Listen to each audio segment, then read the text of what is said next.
So man, you could be in the gym, you listening to a podcast. You know, Yeah. you get your gym in this Yeah, that's podcast. right. Some people think that you can only do it with music, that you can get hyped for the gym.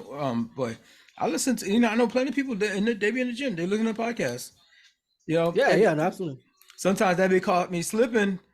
They say some funny ass shit. Yeah, yeah. And I'm in the middle of And you like, trying to PR? You trying to bruh. PR? They Like, I did not expect this shit to go there. Like, Yeah. sometimes I know they're trying to do something, they're trying to work on something, they're talking it, and I can see it coming. So I'll be like, So okay, you just kinda let let me me just rest a chill a little little bit, let me chill a little bit, do one of these, Yeah. so I'm like, oh, Yeah. that was funny, okay. Yeah, And now I yeah. can go back because they coming down on the joke, right? But sometimes, bro, you be mid rep.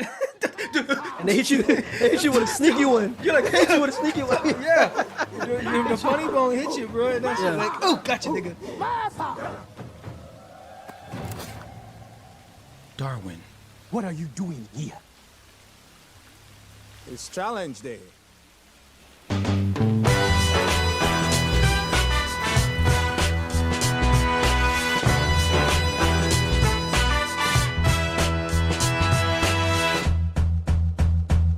All right, what's going on, y'all? Hope you had a great weekend. This is episode 2, season 2 of Challenge Day. All right. Couple things real quick. Check us out on all these social media platforms that you guys like to frequent quite a bit. You know the ones. It's at Another Challenge Day. That is at Another Challenge Day.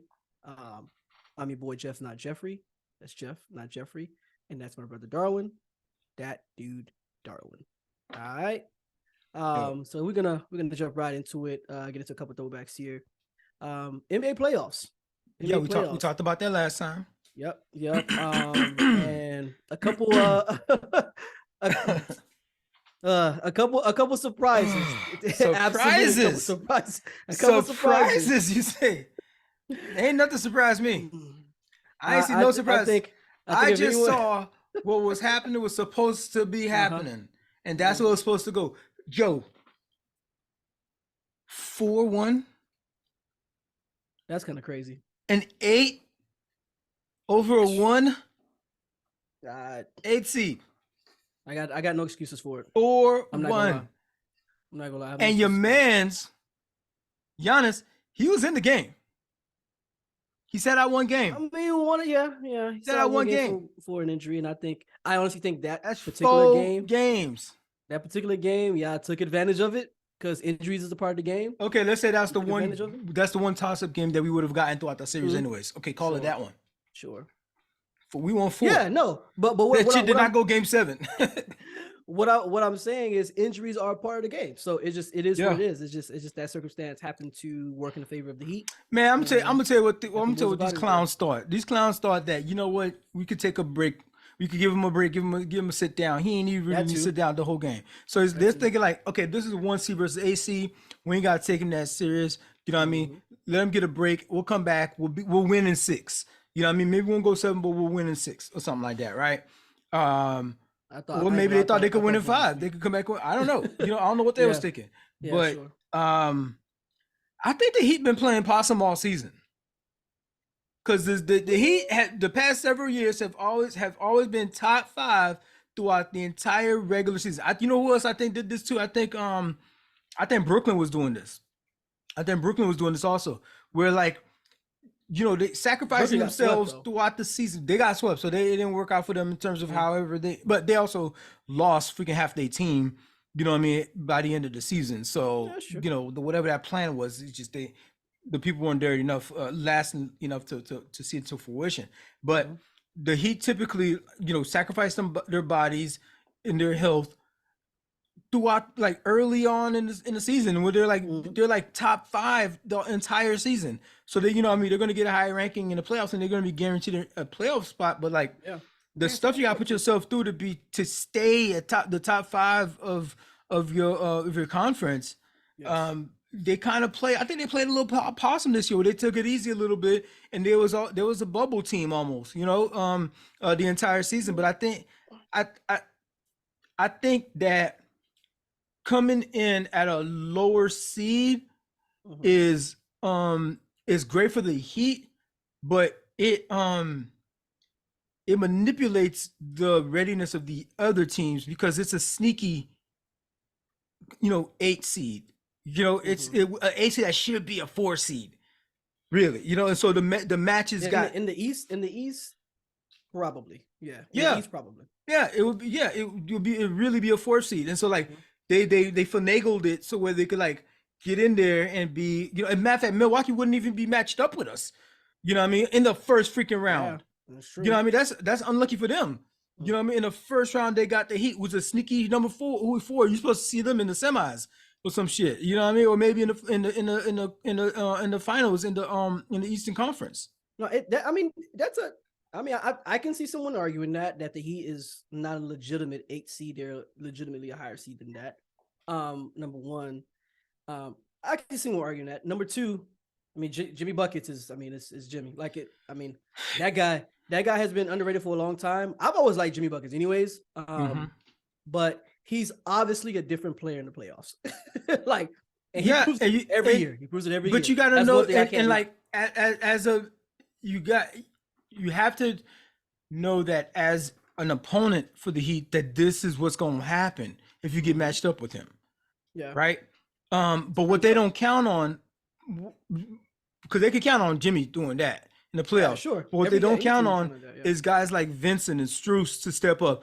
Like I would say Hero, but like he's gone. You know what I mean? He played like one game or something like that, and like his hand's gone, and he's gonna miss the whole rest of the playoffs. But he was a player that was coming along. It provided good minutes on the floor, and now he's gone for the playoffs. But we just had fucking Lowry step up in the first game. Okay, so that's another thing. That's a vet. That's another thing. Game 1 just happened versus the Knicks. Yeah, I beat them. What are you talking about? And we beat the Knicks. Yeah. Right? And this is a Heat Knicks. 5 points, 5 or 10 this is what I was talking about last pod. It was just that. Oh, we didn't mention crazy how like, these are the playoff teams now. It's like really going back to like the 90s. You know what I mean? 90s like basketball, we got Heat Knicks. Because the Heat, Heat Knicks. And he took game 1. And they might sweep them. Nah, they might sweep. Not the they might. Not the Knicks. The Knicks gonna figure it out. The Knicks gonna figure it out because they might sweep them. They made some mistakes, but the Knicks, because really y'all only beat them by like 5 points, something like that. So that's probably like a turnover. They ain't got nobody. First of all, they ain't got nobody for Jimmy Buckets. We shooting like they're not shooting as good as we shooting and from the 3 this entire playoffs. They're not 3-point shooting team, right? I mean, they got. I don't know who they like that boy Vince, not Vince, but Strus, right, is a dual threat. And I mean, Kyle Lowry's putting in some decent minutes now. Like I can't trust him. Now, but he's been putting up some good quality performances. When he gets some time. So let me provide. And Gabe has been hooping. Let me provide this rebuttal though. I mean, what y'all gonna do with Julius Randle though? Y'all can't do nothing with him. I mean, y'all gonna put Bam on him, but Julius Randle is still gonna take Bam is still top. Give him. Still gonna give. Bam is still top 3 defense. As far as a defender, Bam can guard 1 through 5. He definitely can. But Julius Randle's gonna give him problems. There's nobody that can just straight up, because Julius Randle plays bully ball and he's an athlete at that size. It's hard to cover a guy like that. Like that just, I mean, Julius Randle is at a point where he's matured in his game and he's been playing well. Obviously, it wasn't well enough last game, but like he's still gonna be a problem to deal with. Jalen Brunson is, once he really starts to figure out like how y'all playing him, he's gonna start going crazy. RJ Barrett is a guy who always he also gives good minutes as well. I mean, so there's a couple guys that off and on. So I mean, there's a couple guys that the Knicks got that once they start clicking, it ain't just gonna be I'm telling you like this. They're not just gonna lay down. They're not. I'm gonna tell you they're not. If they might go down 4-1. They not the Bucks. No, that's crazy. They not the Bucks. They might get swept, but they might go down 4-1. But either way, to the okay. So I really see the Heat really taking this in 4, if not 5, right? That's crazy. But here's what I'm gonna say is when it happens, when it happens, right? I mean, it would be crazy to say if we said that we would have done that to the Bucks. That would have been crazy to say. It happened, right? That's fair. And you telling me the Knicks are better than the Bucks? Would the Knicks have beaten the Bucks in a series? In a 4-game series? No, in a 7-game series? Yeah. I wouldn't have chosen the Bucks at all. If you wouldn't have chosen the Bucks over the Knicks? No, I'm sorry. I wouldn't have chosen the Knicks. Sorry, that's what I'm saying. Yeah. I wouldn't have chosen the Knicks. I would have chosen the Bucks. Yeah. Right. Okay. So it's like, but here's the point I'm trying to make is that, again, if the Heat beat the Knicks, let's say quickly, right, and they just beat the Bucks quickly, tell me the next opponent could be like, what the fuck? That ain't an 8 seed. Wait a minute. You fooled me once. But you know what I mean? You fooled me you can't fool me twice. We can't get fooled again. That's cool. That's cool. But you know how I would low-key look at it though? I would look at it in a different way though. I'd probably be like, they had an easy route. But it's hard to say. Hell no. But it's hard to say. No, but I'm just trying to let you know like how some people may view it, right? Hell, there's no way you can make an argument here. But it's hard. They did it the hard way. And we won the championship this year. Right, to play the Bucks in the first round and to get them up out of there. But even before that, we had to do the play-in. 2 games. We lost the first one. Yeah. So it makes you wonder. I mean, so I understand like your argument about like playing possum in the regular season. Which I think if that's the case, I mean, I don't think that was the case, but if they say that was the case, I think that's a very dangerous game. But that's a game that you could play in the East, not in the West. You can play that game in the East. LeBron has been doing this for the past several years. No, you don't understand. Sitting games out in the middle of the season. The seed, I don't think you understand how tight the race was in the West. Literally, between the 4th and the 10th seed was like at one point was like 3 games away from each other, like 3.5 games.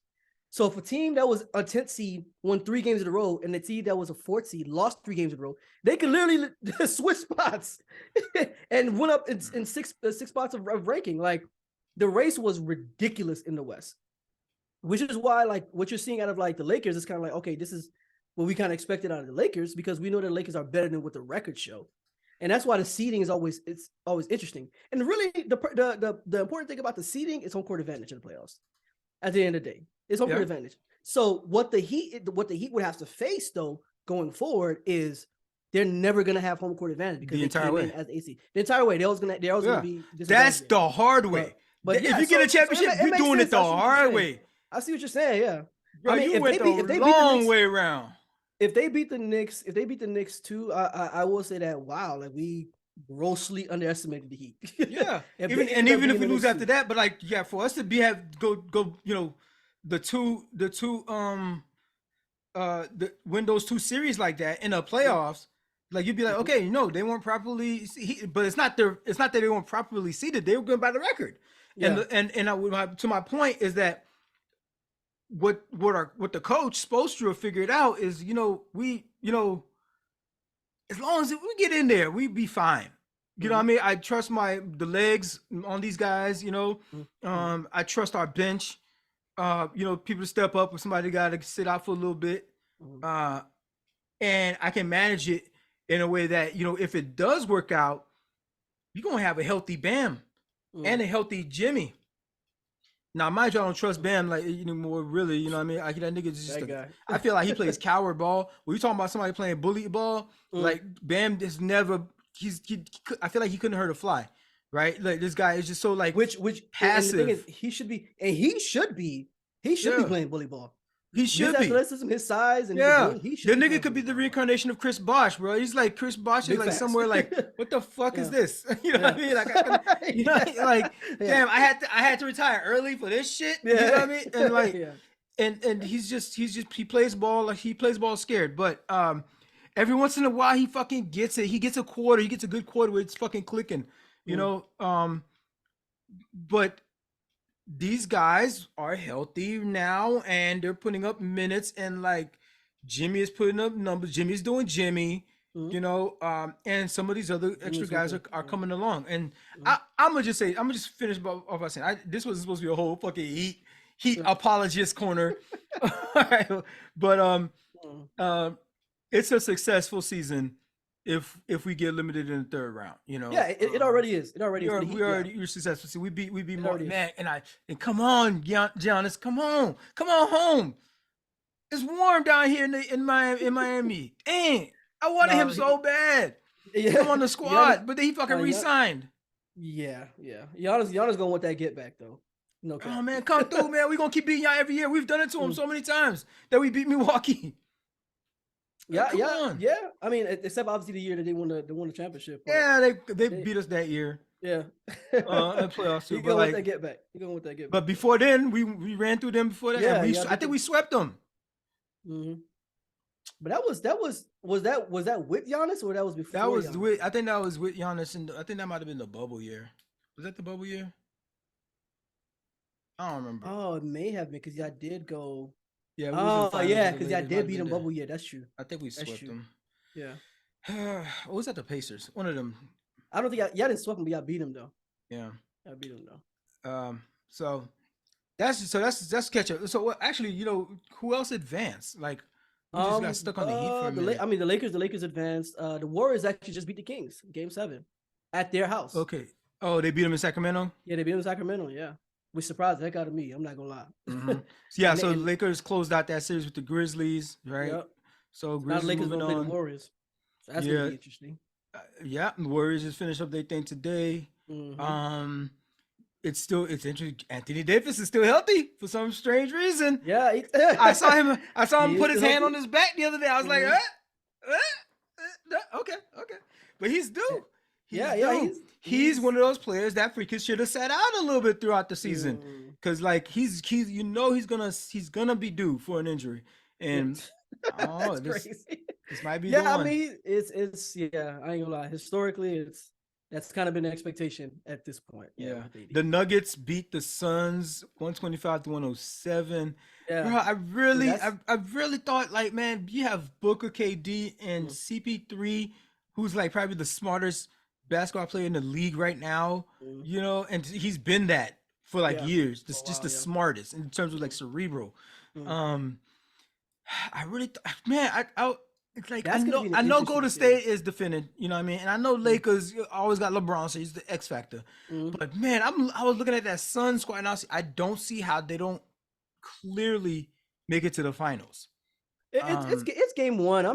For me, I don't think home court advantage with Denver. I mean, playing at that level, at the elevation in Denver. I mean, it's a few things I think. That probably contribute. Not giving an excuse. I mean, obviously Denver just played better basketball. Jamal Murray went crazy. Like Jamal Murray just went crazy, and Jokic is always gonna do his thing. But I honestly think the Suns gonna figure them out though. Like I think look what they did to the freaking Clippers though, man. 4-1. Yeah. That, like, I'm thinking like I'm like Denver that's the evidence. That's the deal.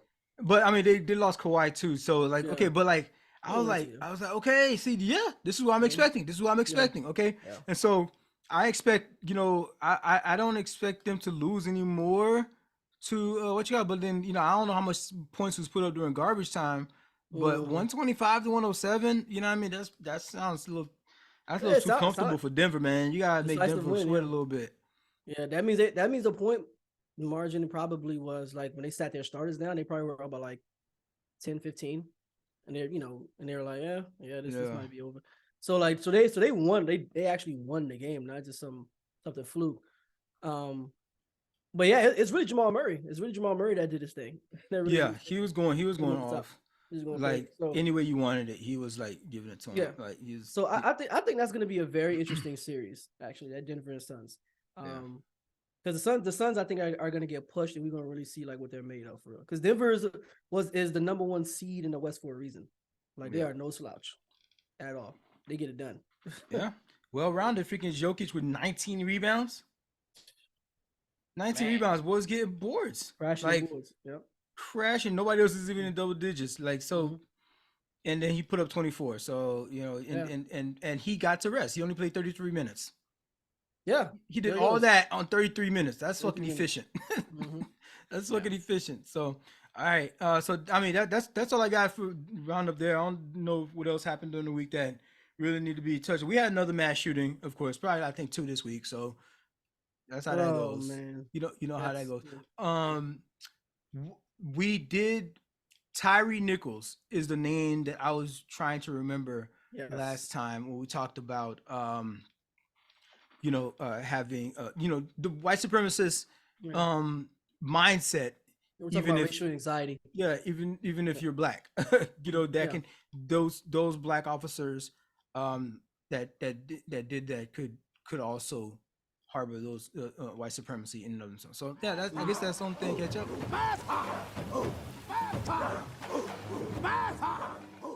I have this new hat, I noticed. right? Mhm. Bear's Den, right?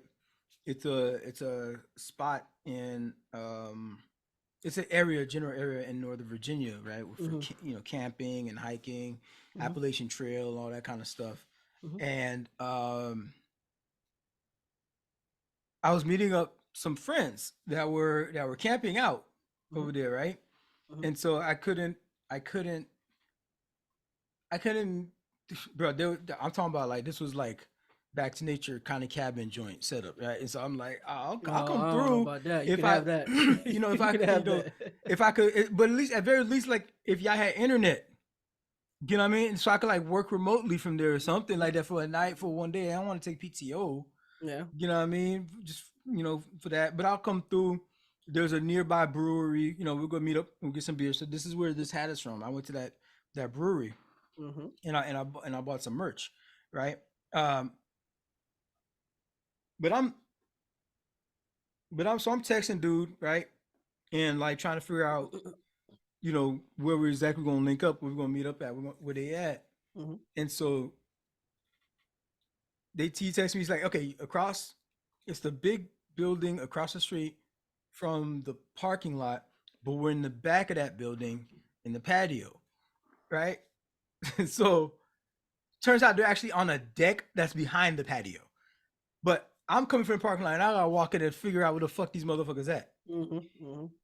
Now, let me rewind something that some people might have like glazed over real quick.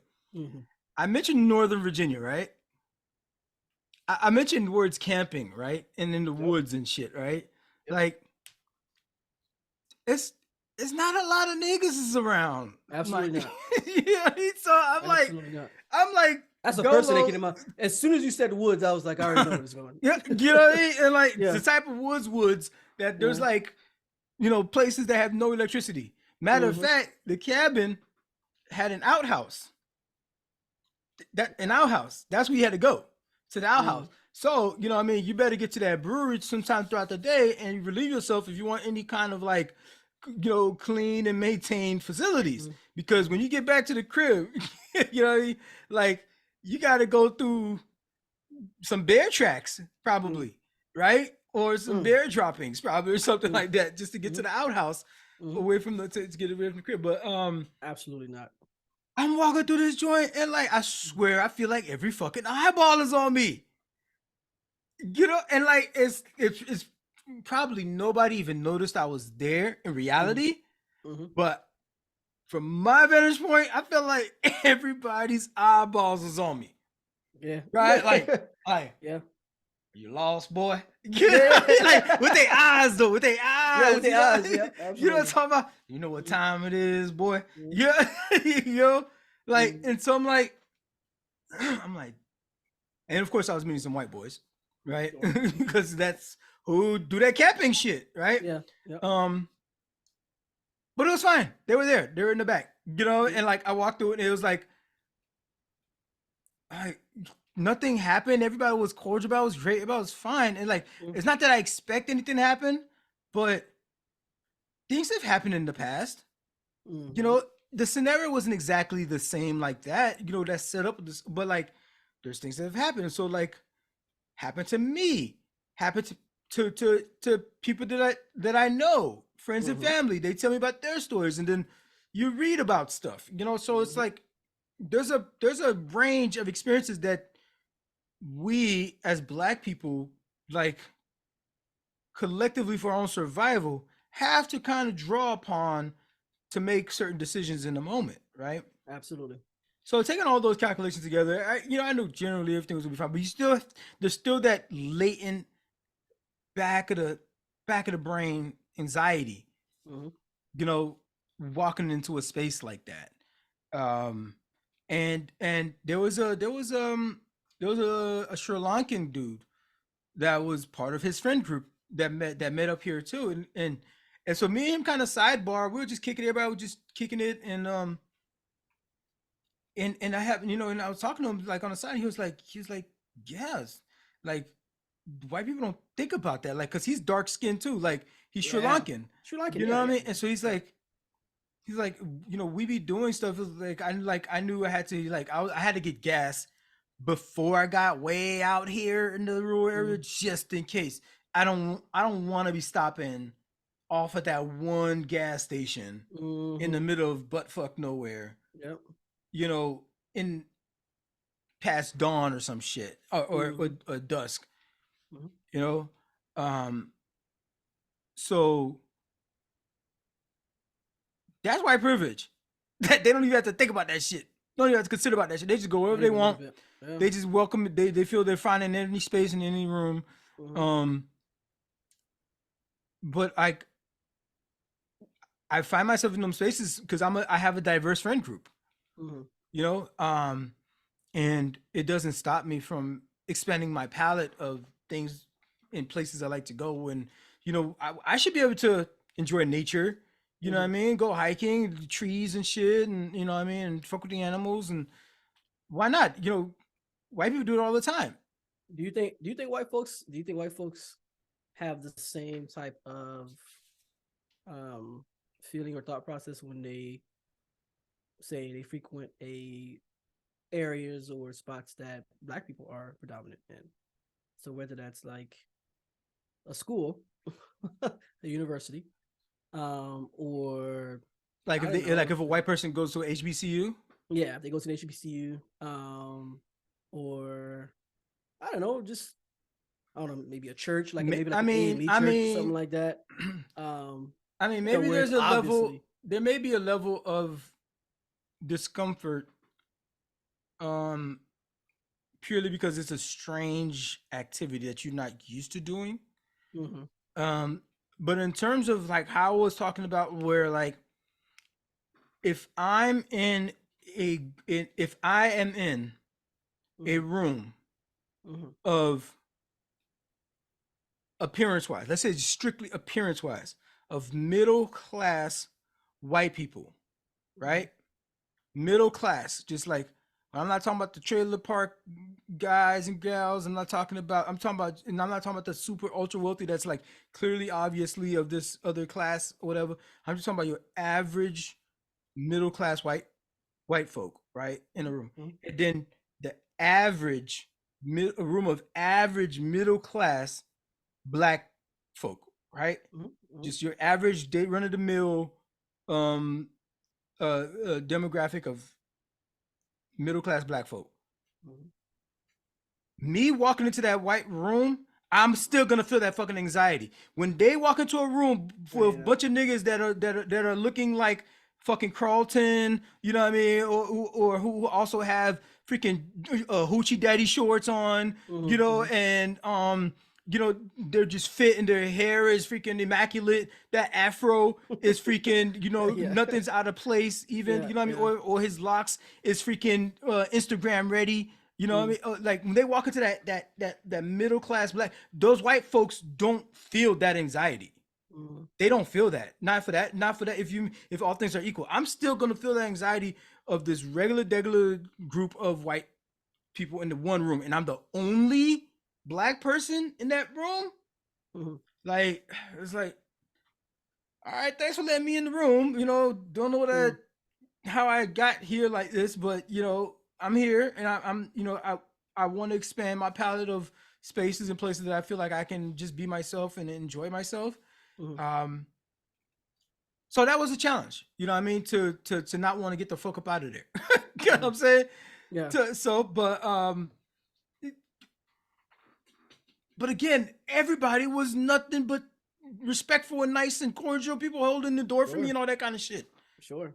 That was and that's what happened in the real world. Mhm. Like it was, matter Just of a fact, one microcosm lady. of what happens every day. What happened?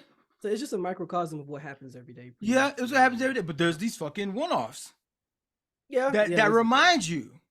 Yeah. These fucking one-offs that fucking what the remind you. situation So actually is. Yeah, I got you.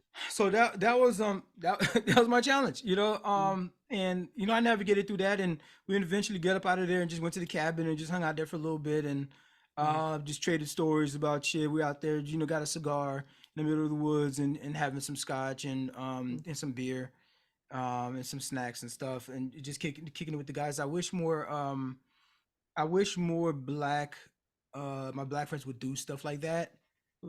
Like my black circles where we could just like go somewhere and just like, it doesn't have to be expensive, doesn't have to be flashy, but we could just relax, if and just kick it and just talk and chill and unwind. You know what I mean? I actually, that's kind of one of the reasons why when I went to Austin, Texas, that was actually one of the reasons why I enjoyed my time there, because I saw the activity outside. Although most of the people that I saw there were white folks, but they were, I saw black folks as well. Obviously, they're outside actually enjoying themselves, having a good time. Went to a park. Yeah, they were jogging at a park, or they were like rowing in a boat or something like that. Just outside, you know what I'm saying? Just really being outside. And it was telling of a city, Austin, Texas, being clearly a city that's going to attract young professionals in my age bracket, in where I am career wise. That it's an active city. Active cities are always going to attract young working professionals for sure. Particularly millennials. You know what I'm saying? If they want to like maybe start a family or like make a career move, something like that, it's definitely going to attract that demographic. So, but you're right. I think it would be dope, you know what I'm saying, to see more black folks even engage in those type of things, right? As far as like really being outside, like how it used to be growing up for me. But like even doing things that normally we wouldn't associate with blackness, right? Like hiking or like hunting, things like that. Biking. A lot of black folks getting into biking and stuff. Yeah, now. they definitely and that's a huge thing in DC. Apparently, it's a huge thing in DC. Yeah. And I've been told that it's because I have some friends who are like born and raised here, and just in this area, and they told me that biking has been a thing for decades here, just in this particular area. And I was like, okay, that's dope. I was like, but in Miami, it's like if you ain't on South Beach on a on a cruiser, they're not really, you know what I'm saying? Like unless you like, unless you're like biking like that. Yeah, you know what I'm saying? Like unless you're like in a block or something like that, you're going up the street, but not like really into biking for real, right? Yeah. Like putting in some miles for the exercise. Yeah, actually having clubs. Yeah. That's not something that you really see in Miami unless like you're in South Beach and you're on a cruiser or something like that, or people out there actually working out. Other than that, yeah, that's just what it was. So yeah, because I know a guy. But this is the interesting thing though. Actually, now that I think about it, it also depends on where you are as far as like just where you live. Because for example, I have a friend of mine who is from Georgia, and he went hunting all the time. Black guy, he went hunting all the time.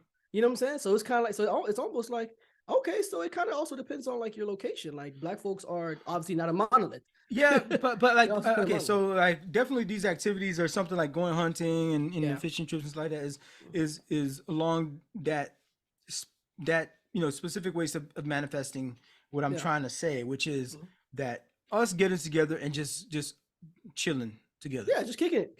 Just kicking it. Just us getting together, just kicking it. Maybe get some a deck of cards out. You got your music going. Y'all just chit chatting and kicking it. And guys, like right now I'm trying to put together a trip, and it's fine, but like I feel like it has to be filled with a lot of fluff. You know what I mean? Versus just like to draw people in to commit to it. You know what I mean? Like maybe a lot of it is just downtime. Go to the pool or just hang out at the pool, and then go to dinner, and that's it. And that's the day. That's a whole day. You know what I mean? Call it that. What up, fam? It's Darwin, the guy that was just talking. First off, thanks for watching and supporting the show. But I got to give y'all some homework. Your challenge, if you choose to accept it, is to interact with the show. That means 1, hitting that like button because I know you like our stuff. 2, make sure you subscribe so we can swim our way up your timeline whenever we drop new content. The third thing, please share the channel with your friends. Maybe they'll learn a thing about a thing or two. Oh, last thing, we're over here talking about what y'all talking about. So go ahead and carry that conversation on into the comments. We be up in there too. So President Biden has decided to run for a second term. Is this surprising to anybody? No, it's not. No. Is it concerning? Yeah, it should be a little bit. You got some concerns? Yeah. What did you think there was any doubt that like No, absolutely. he was absolutely. not gonna like his run for a second plan. term? His plan was absolutely to run for a second term. That was, I mean, that But to like, me was something. if you never heard from him, Mhm. like, and you had to guess Mhm. what a president was gonna do, like, do you think you would have guessed he was not gonna run for a second term? He gives me he gives me second term vibes. Like, Okay. yeah, he gives me Like, I'm second here for term the vibes. I long was like, haul. yeah, just like out the gate, like even from his first, I mean, obviously we stood in his first term. Like I just knew that was gonna be the plan. Yeah, no, that's Um, it. But I mean, that's the thing for pretty much every president is gonna Yeah, run for their pretty second much. term. Yeah. You know what I mean? It's something Absolutely. like it's over 90% that they're gonna run. You know what I mean? Unless there's some like really like obvious health stuff that's going on that you can't even like. Matter of fact, we've had presidents that they hid a lot of the health stuff that they, you know, dementia and shit, like polio. I think might have gotten somebody, but like Absolutely. and they still work through it, you know, but like there could potentially have been somebody in there like, yeah, you know, I ain't got it, and they come out for the second term. But generally, they're gonna be, they're gonna come back around for their second term. Even Trump ran for a second term, Yeah, you sure, know, sure. and he lost handedly, Yeah. and so Biden is here, is here to stay. Yeah. I mean, and also, but also like, I mean, presidents definitely, they want to see at least a bit of a lot of the policies that they set forth, right? They want to see what actual changes have they actually been able to affect, right, as far as their administration goes. And a lot of times, even after two terms, most presidents we know are never going to really see the effects of what they actually have implemented into law, anyways, as far as like policies and things of that nature. I mean, you'll see some stuff in the second term start creeping into because yeah, what they put in but place not into the like first term. But like right, the right, but not bulk like, of their stuff is going to take a good right. 8-10 years, you know, maybe it's five gonna take to a little 10 while. years after they leave to Yeah. really start seeing the effects of what they did that in their policies. But from the AP News, the official announcement went something like this. So President Biden on Tuesday formally announced that he is running for re-election, asking voters to give him more time to, and this is the slogan, finish the job, and that he has for his campaign, and extend the run of America's oldest president for another 4 years. Let's put a pin in that one.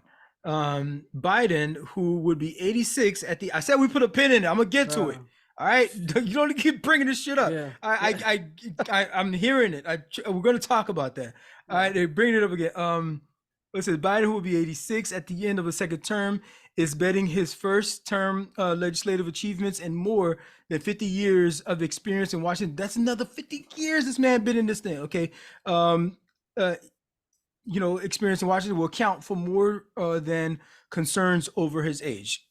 He faces a smooth path to winning his party's nomination with no serious Democratic challengers, but he's still set for a hard-fought struggle to retain the presidency in a bitterly divided America. So they mentioned his age a couple times there, and I think they did that. I think they did that on purpose, but probably not realizing that when they do that, when they make that decision, they are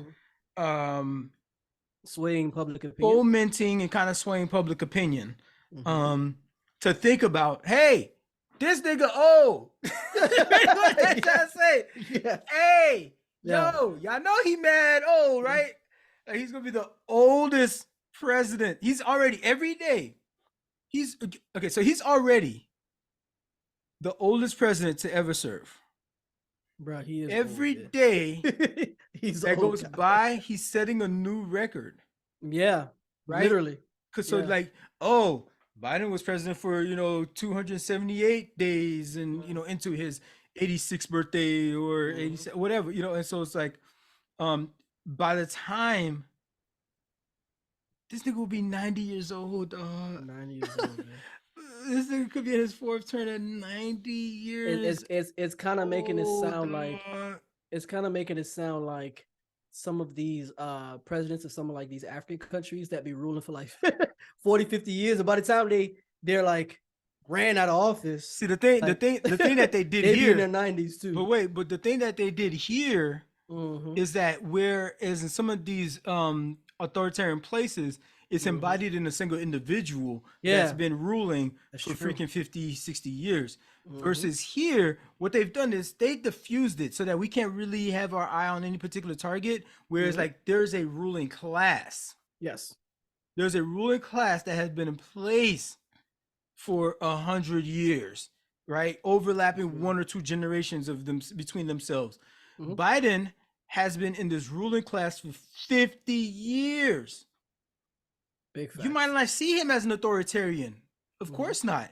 Because he's amongst all these other fucking authoritarians that are making the rules for the rest of us to live by.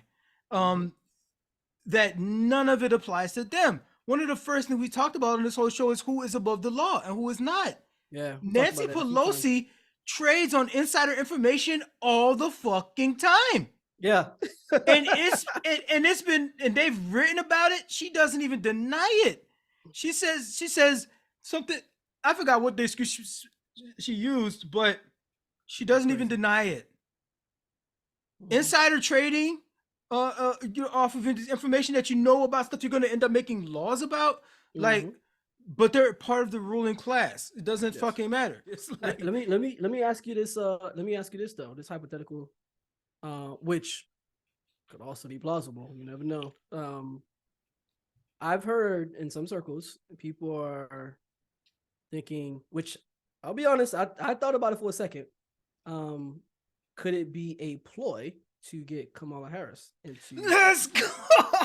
That's what I'm talking about. My mans, I'm ready. I knew you was ready. I knew you was ready for it. I knew you was ready for it. We've been out here. We've been out here.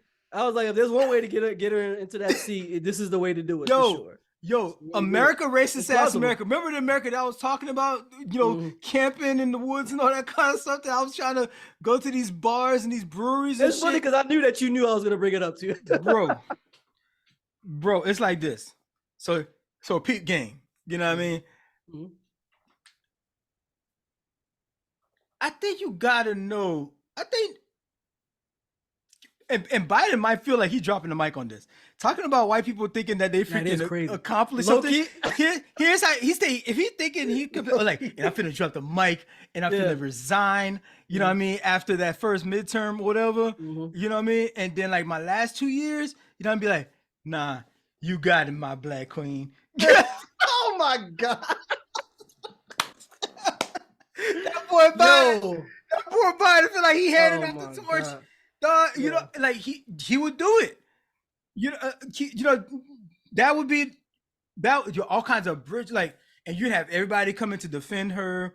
It would like, regardless of like, I'm a fan, right? And I've been a fan, and I think like stories about her have been grossly dramatized and made up. When you look at her record, you know, and you actually look at her accomplishments and even things that positions that she was in that like people interpret as being like, okay, yeah, she's the cops. But like, wait, but go look at her case file, you know what I mean, and see how and the files, the cases that she did bring, you know what I mean, and if you were in that position, would you have done it because of like, is this a legitimate crime or not, kind of thing, you know what I mean, or like, and certain things that, you know. So I'm not gonna litigate, and I've done this research, and I've done this freaking homework for people, before Biden got elected, right, in 2019 when Kamala was in a race, right, and it's okay if you don't, this person isn't your primary choice, but stop the lies. Stop the lies about Kamala, right? If she were to be president today, she would be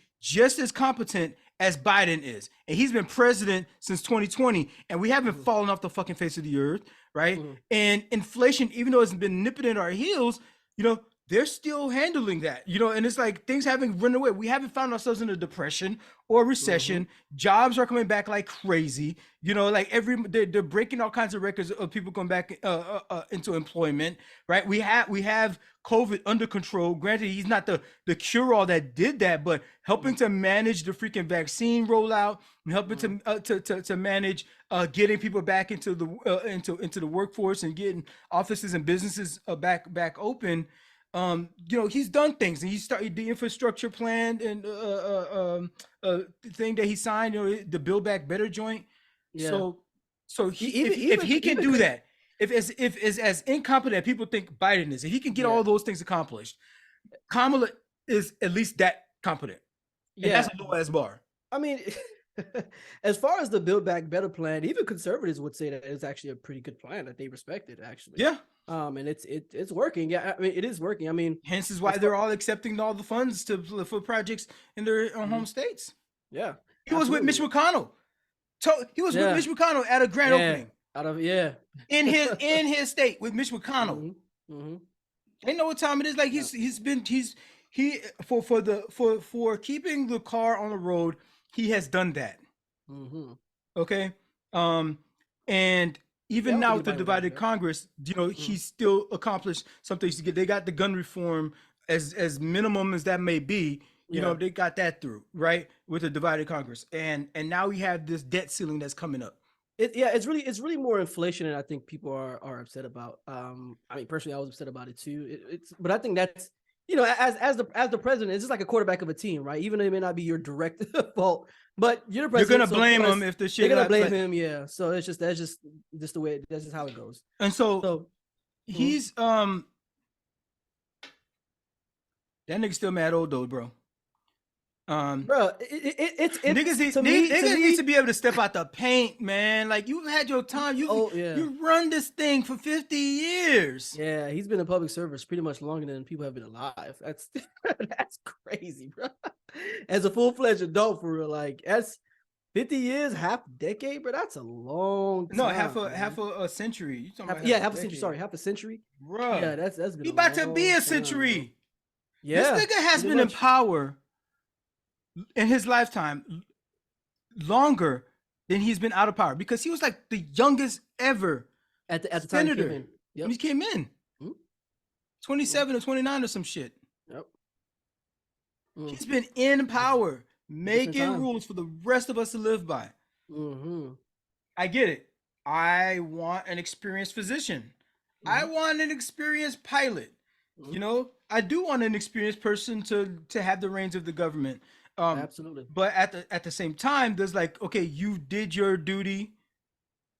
Go chill in Florida somewhere. You know what I mean? Go and have your retirement. Like, how is it that we are still having the echelons of who is in power? And mind you, even if he loses and Trump wins, Trump is only like 2 or 3 years younger than this guy. Yeah, Trump is. What's up with these 80-year-olds and 80 and 90? You made it to be 80 years on this planet. And you still want to fucking do this shit? Apply, yeah. You still want to try to get the hardest, yeah. You better go do some art like fucking Bush is.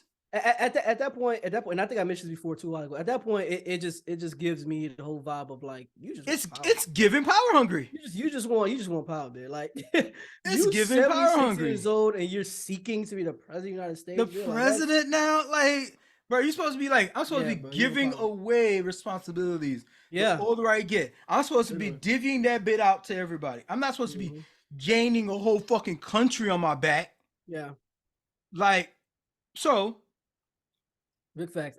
At 76, the only thing I'm imagining for myself at 76 is traveling.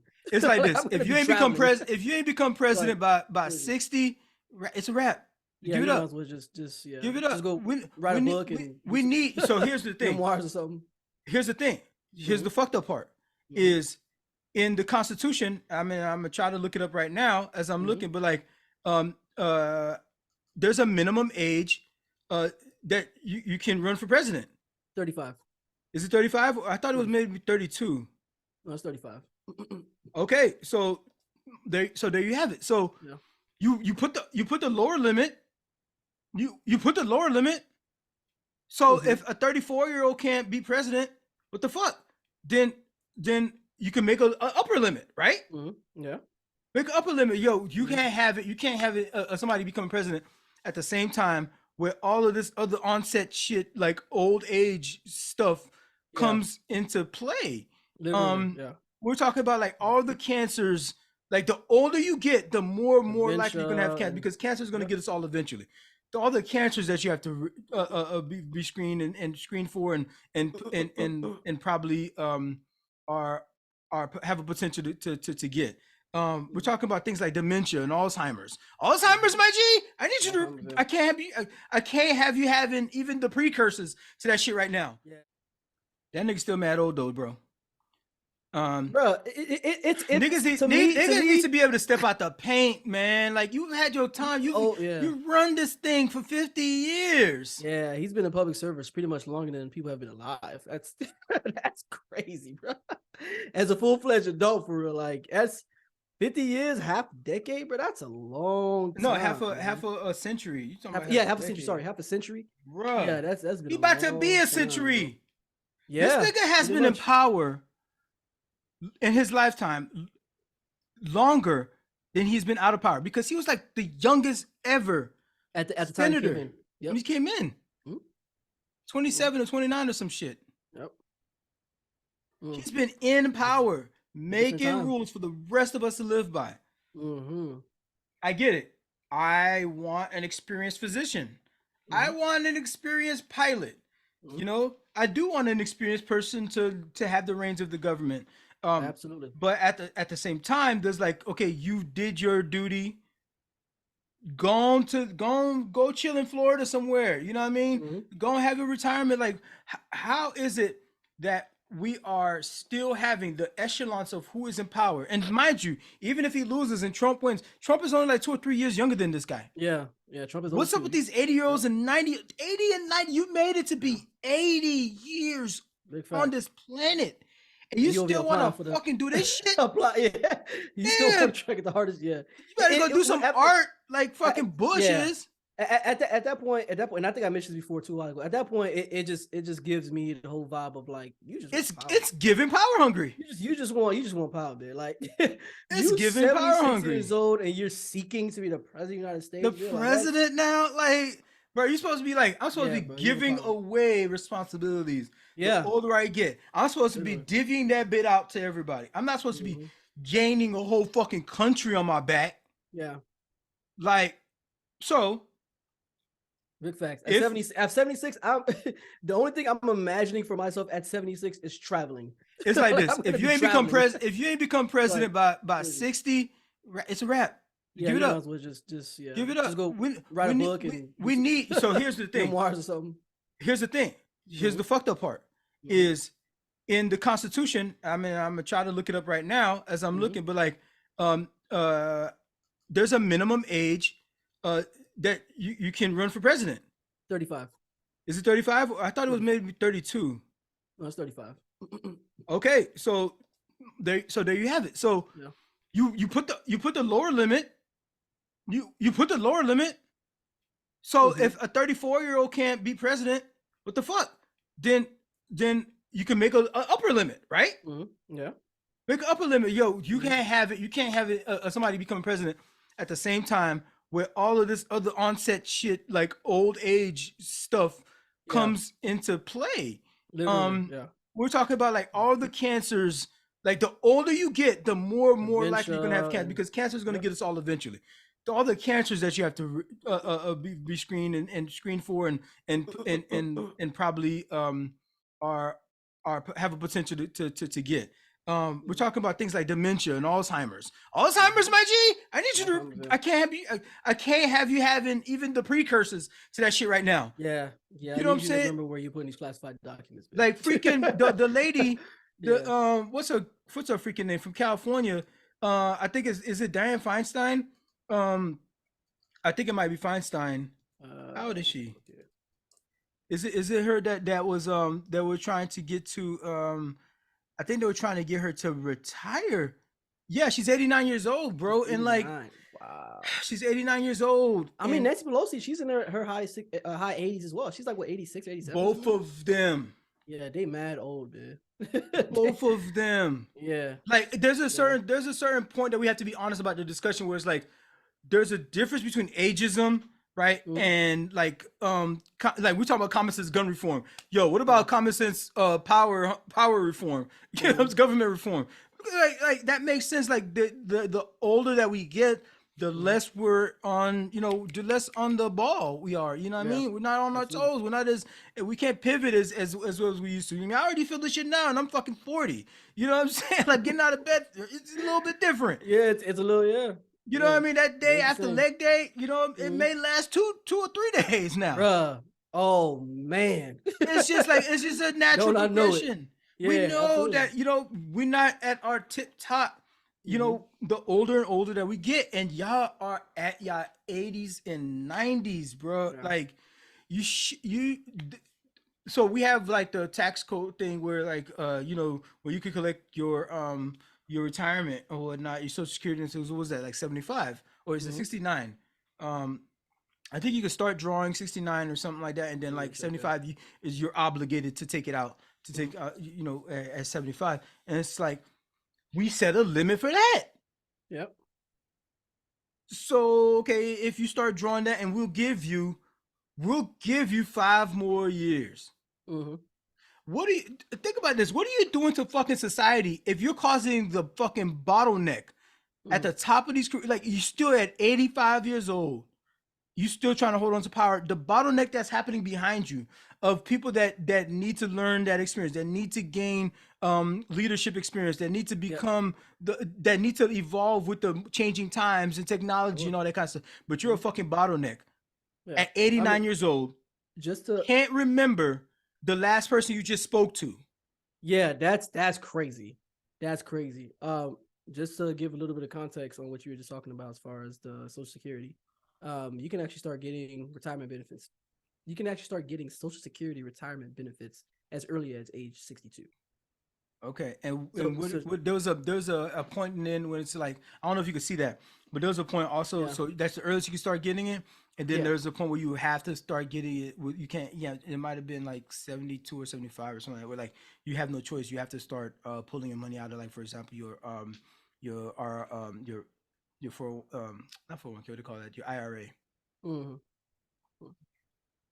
So, yeah, it's not immediately showing that, but I think you're right though, because I'm seeing like 65 or something like 62. that. But, so okay, fine. Let's give either way. I'll give him to 80. Yeah, it's back to 80. I mean, it's like I honestly, I'm at 80. Like I'm thinking, like your mindset shouldn't even be on even thinking about leading a country. For like you should be looking. Yeah. You should be enjoying the fruits of your labor. Because here's the thing about that, what you're saying. Because the thing about you saying too is like, if we took this shit back to the feudal times and shit like that, like you should have been. You can't be leading an army if you had to get on horseback. Yeah. You can't be leading no army. This is because we have civilian leadership now. We don't have the generals being in charge of the country or whatever. But like, yo, you don't see no generals in these fucking countries, like what's happening in Ethiopia. Is it Ethiopia right now, or what was that? The one country I was reading about over there in Africa. That's just like, you can't be a general and be the leader of your country in war at 80. It just ain't gonna happen. At 70, it ain't gonna happen. And so this is the kind of like structure that we building, you know, even ideologically, or if it's not physical battle, but you know, if it's all intellectual, it's like, okay, we still want somebody who's at their peak physique intellectually too. Absolutely. And it's just not you, my guy. You have a ton of experience. Great. You should be passing that shit on to the next generation. Exactly. Yeah. You know what I mean? Passing that knowledge on. Yeah. At 80, that's you're just a teacher. You're just a teacher. That's all. You should be an advisor. Biden should be an advisor. Yeah, he should be a sage. So yeah, that's why I roll like VP was good for him at the time under Obama.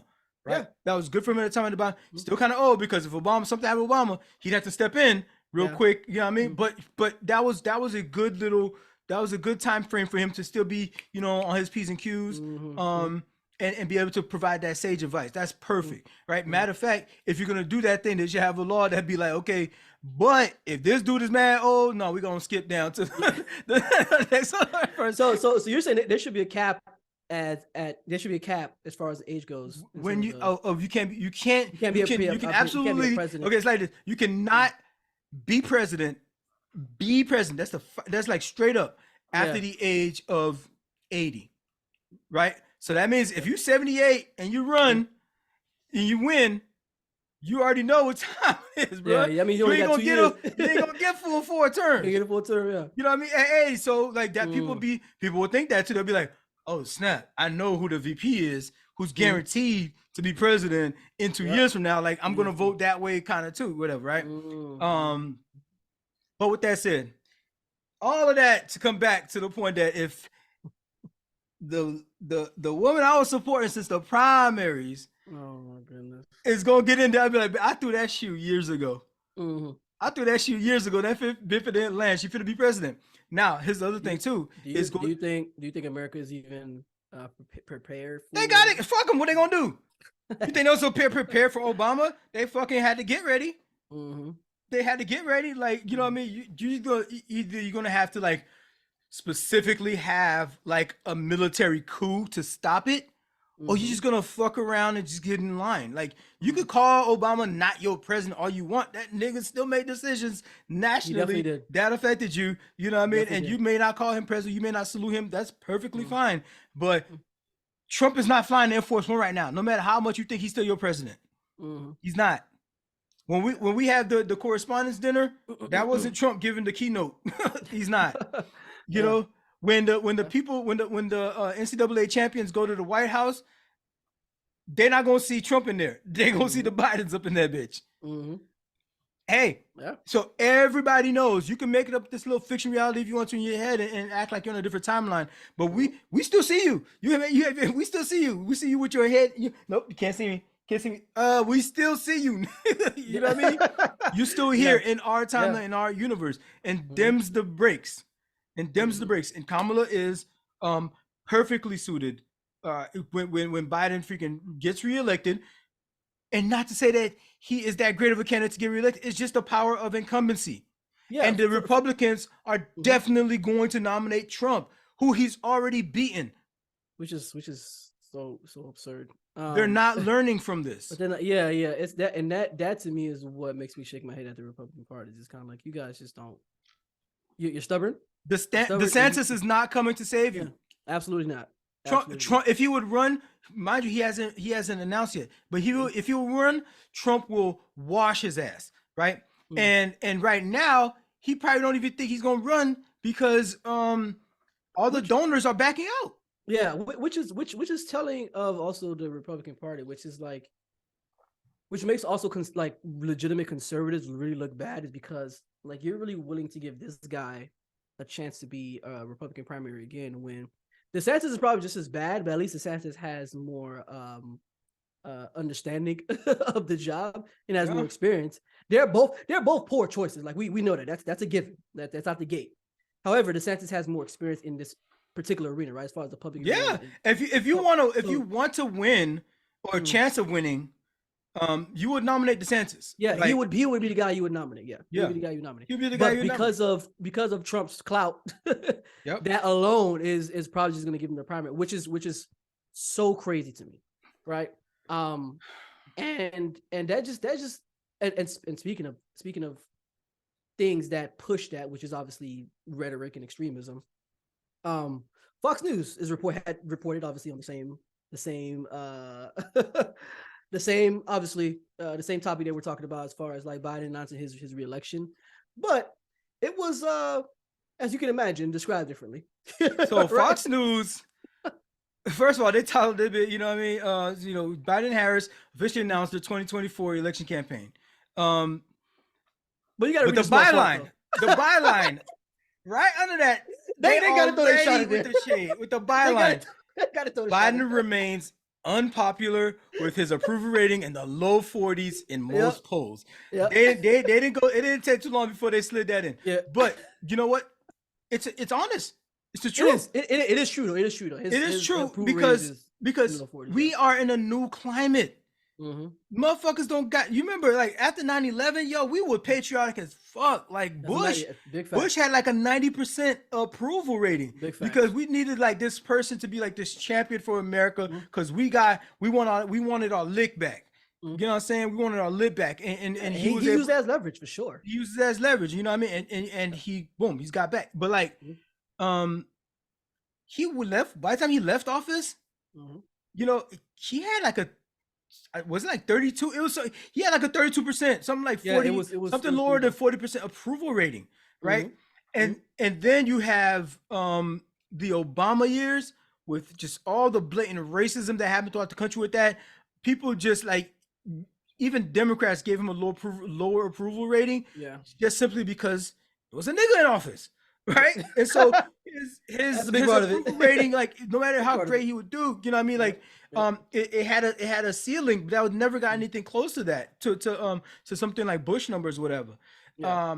Who by the way lied to us about all this stuff, and we freaking approved of that shit. Anyways, we're in a climate where we're not gonna have, you know, the 60% approval rate. Ronald Reagan had like, you know, 70%, 60% approval rating. That's like that crosses demographics, that crosses fucking party lines, you know what I mean? So when you have like 60, 70% approval rating, that's like, yo, this person could get a third term. This person could get a third term. They could get it. You know what I mean? But so Biden has a 40% approval rating. That doesn't matter, because a lot of Democrats are disapproving of him as well. But the thing that matters, the one poll that matters is on election day, you know, like when you have only the two options on the ticket. What you finna do now? Well, yeah. I mean, it's telling of how divisive the times are in today's society for sure. Because actually, Biden's approval rating was even lower at one point. It was I think when his first term, he was at 37. It was at 37, and then it went up to 44. And I think I saw. Well, this is still his first term. We're talking about earlier in the term. I'm talking about earlier in the term. Yeah. So I mean, so it's steadily increasing, right? So that means he's doing something right. But just to your point, it is telling of just the type of the condition of the times that we're in right now. That's just going to be the nature of it. That's just going to be the nature of it. Until there can be obviously good footing, or until people can be fair. It can actually be fair about what's actually going on, right? So when I think that's just what it is. I don't know from not going forward, or I feel like that might be it going forward, bro. Like for a minute, like nobody's gonna like the climate is just gonna always be. It's gonna get more partisan. It's just all more partisan, and like you have these quote unquote independents in the middle, but it's a different. Something else is happening in the middle there, because there's no way like some of these people will vote for Obama twice and then vote for Trump twice. Like that can't be that picture. There's something else going on there. These must be people that are like, oh, I just like to gamble a lot, or I just those are the 4 years that I let my hamster pick my votes from you. Some shit. It has to be something else going on. There's no way that crossover can happen like that. You're speaking on something very, very interesting, because I myself, I've said this before, so I'm an independent. And I think the last 3 or 4 elections I voted differently. Not the same. I haven't voted the same person twice.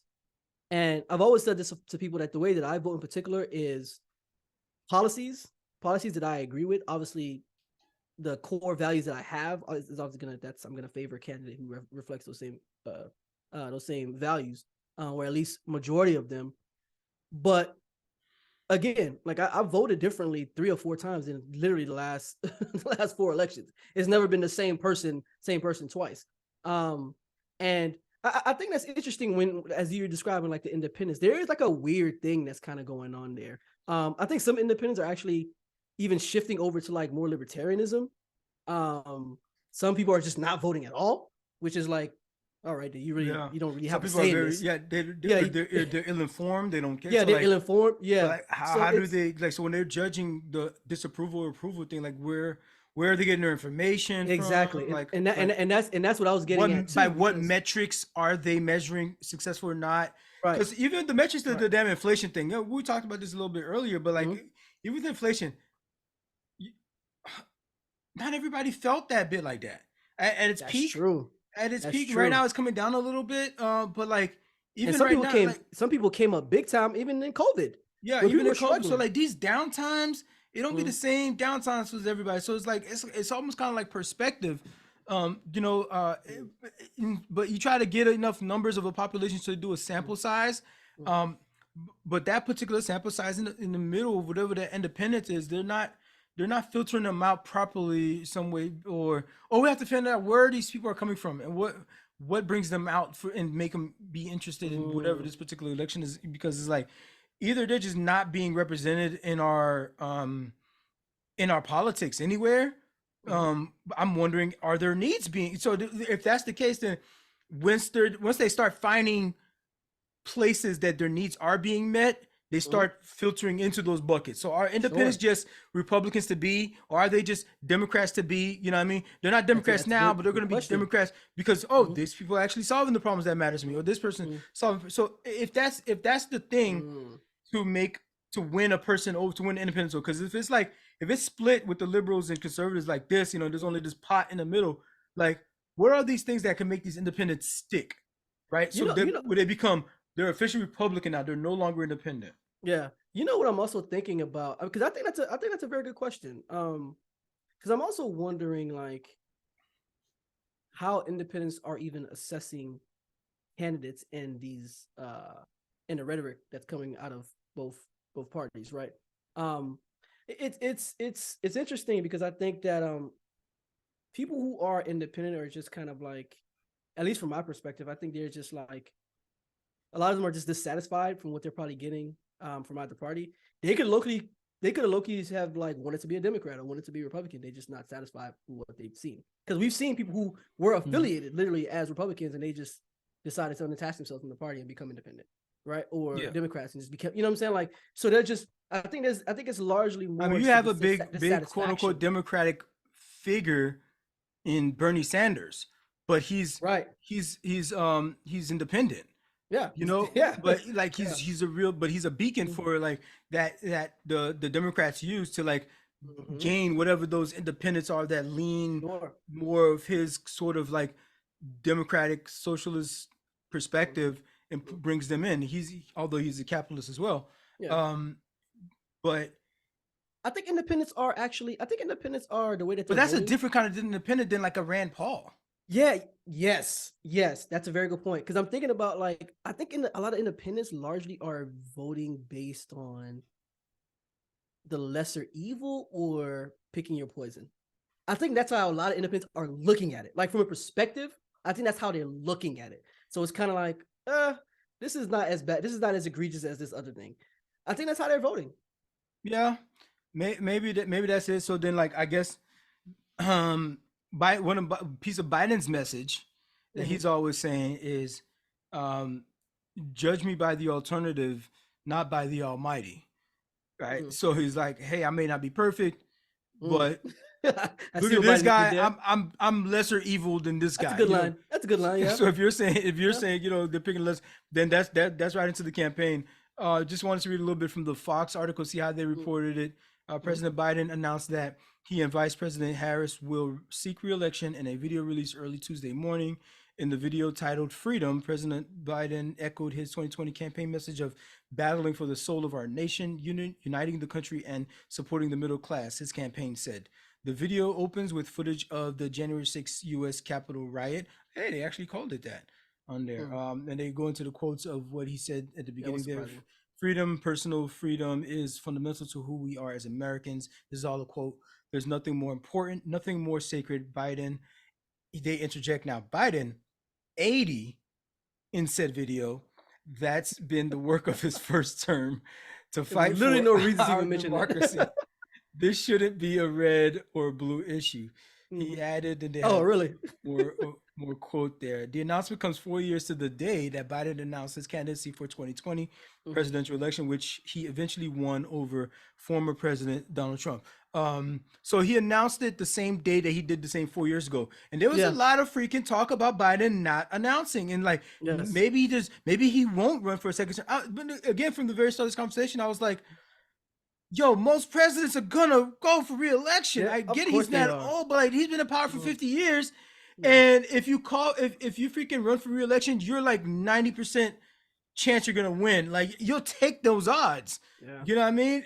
So like I don't know why people was really in doubt that that he would serve that he would not serve a second term. But they also in this announcement announced the campaign team is going to include Tammy Duckworth.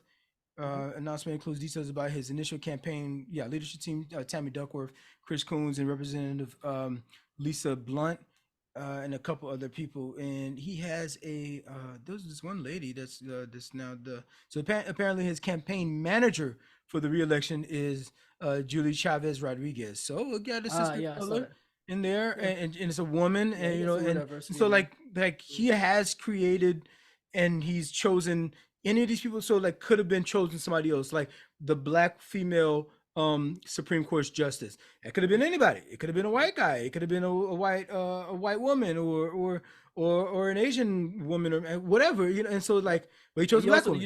You also know how I feel about the White House press secretary. Right. You know what I mean? Karine. You know what I mean? Karine Jobla. That's how you say it, guys. Karine Jobla. Listening. I fais Karine Jobla. Bon, chaque jour devant mon blanc ça yo. Pas parler et puis dire ça qui ça. You know what I'm saying? C'est ça, yeah. That's ça, yeah. So they know now. Yep. Because Colin said it. You know, ben président vite ou demande une question. Big facts. So for Carlot. You know what I'm talking about? Letting them know. You know what I'm talking about? Fucking sons of his. Let them know, Colin. You know what's going on in that bitch. So, yeah, I fucks with that. I don't like that. She had Hispanic woman running his campaign now. So like, representation matters. I think so. And these people are actually qualified for the shit. Yeah, just like VP Harris is actually qualified to be president today. Yeah, if you think Biden is qualified, Kamala is extra qualified. All right. Yeah. That's I'll get off my soapbox on that. I'm not campaigning for these cats no more. Because I'm not capable, but I will say I threw that shoot. That's all I'm saying. Okay. It's one last thing I wanted to mention that I thought was funny after reading this article.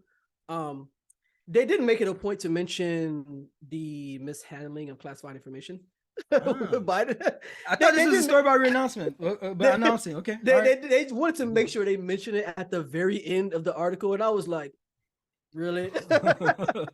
And then, of course, they mentioned his son's involvement with the Chinese and Ukrainian energy firms. So they want to just gently remind you of some of the things that have been associated with the Biden family. So I thought it was funny, and they politely linked an article of 10 unanswered questions about Biden's classified documents. Politely, just gentle suggestion. If you just gonna slide this right here. It's right here. Just slide it. I'm just gonna leave this right here. If you got time, I'm just gonna put this right here. Like, click it if you want to. Oh, it's flashing on your screen and you can't avoid it. So, whoops! It's only in big, bold blue letters. I mean, yeah. So.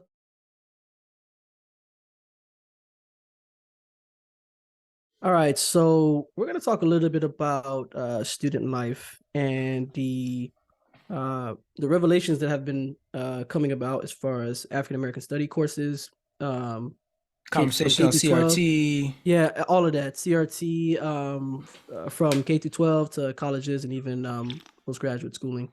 But more specifically, we're going to talk a little bit about the concerted effort to not only limit this subject from being taught, but trying to be removed from just scholastic education in general. And it's obviously telling of a lot of the rhetoric. It's sort of like before. It's to a certain point where you have to realize that it is a concerted effort and that it's deliberate and that it's targeted specifically, right? Yeah. There's no like beating around the bush with it anymore. If you're unawares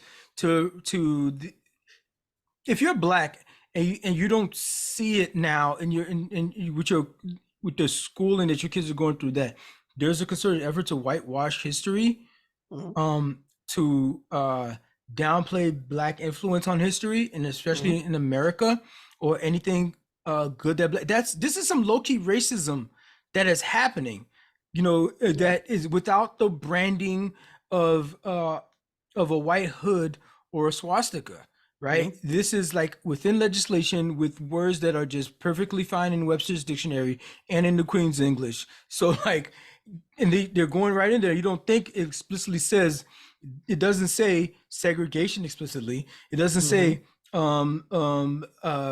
bias enforcement explicitly. It doesn't say nigger explicitly, and it doesn't say the whole thing separate but equal, Jim Crow shit, specifically. It doesn't say that, but we know what these results are long term, and right now it's no longer a dog whistle when you're talking about, we're specifically stopping African American studies.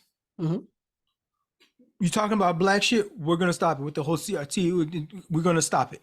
Yeah. Like anything that was already, you're reading an elementary school book and they're talking about Hank Aaron, we're gonna cancel that. Like what? Like that, it's become that freaking precise and that specifically targeted, which you want to the erasure of blackness in American society. Yeah, it's surgical in nature, right? Especially when you start seeing that a lot of these books, a lot of these curriculums, they were, at least when we were coming up, Darwin and I were coming up, a lot of these were required courses. Or the coursework itself was required if we were in, whatever class it was, history, English, or whatever. Like these were people that we were expected to know about, report about, and do history, as far as like if we're giving some kind of like report or some kind of project or something like that. And to see that this has been like, especially in a state like Florida, which is our home state, but it's very disappointing with them essentially banning just teaching CRT or anything related to African American studies in general. That's become a thing that obviously has been a national discussion. And I mean, to the point where like even in this opinion piece here that I was reading some time ago about giving actual initiatives to like district schools, charter schools to teach Black history. 2 years ago, these were like things that are being enacted in curriculum. They were standard. But now like they're being like entirely restricted. Yeah. Right. To the point where now like these courses are like experimental now. Like we're trying them out, and it's kind of like these were courses you either had to take or were already provided for you to take. Like, but now they're just experimental courses now. Come on, bro. In this that same Hill article you're talking about, I'm just reading at the little bit in it. So this is by Taria Highland.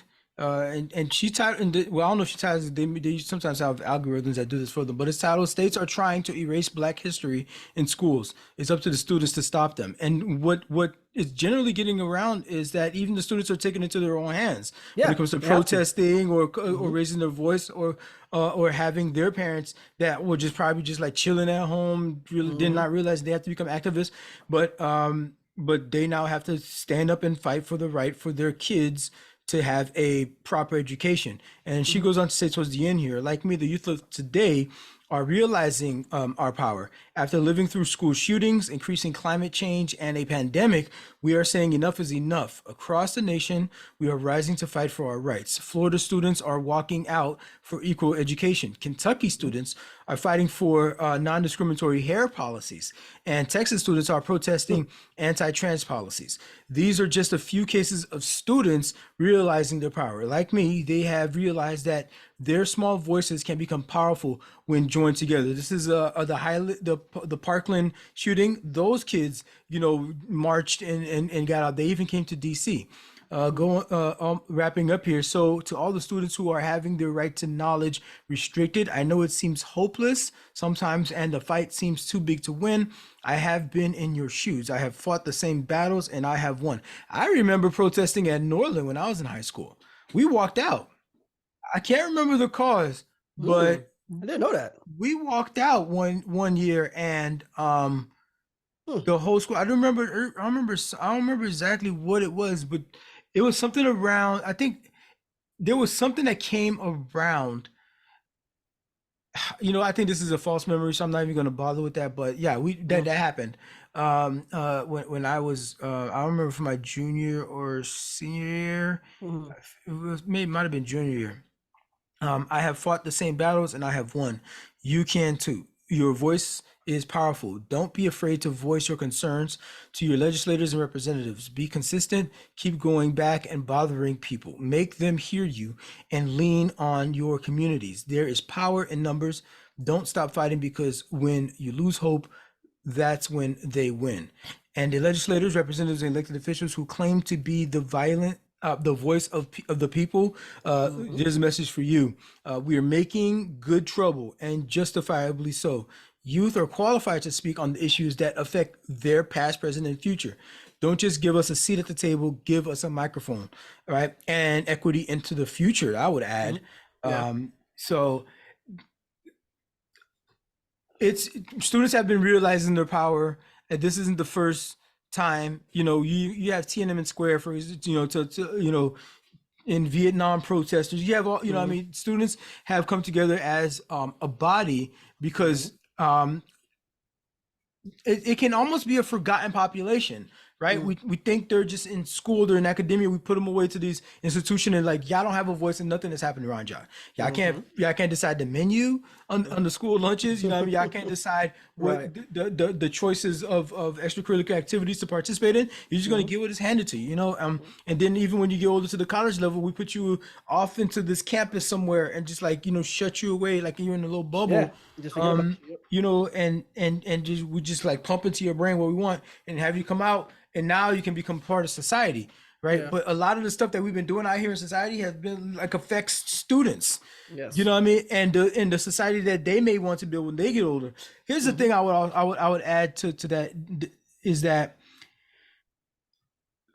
students ain't stupid, man. Young people ain't stupid. Like they might be reckless. They might be reckless, but they're not stupid. So like, if you fucking over young people right now, whoever's putting some of these policies in there, I mean, things not dealing with climate change, not dealing with healthcare, things that students care about, not dealing with work-life balance, proper, they're gonna be older inevitably. And they're going to become in power inevitably. You can't hold on forever. Nancy Pelosi, Joe Biden, all of y'all, with Mitch McConnell's, all right? Mitch McConnell fell the other day. That sucked. Sorry about your luck. He just fell, and he's been out of work for 2 weeks. He just happened to fall at his house. He wasn't on a ladder, or on a bike, or on a car or some shit. He just fell at the crib. And he's been out. He hasn't been working. He hasn't been working since. That's unfortunate, but that's and so that's telling. But like, bro, if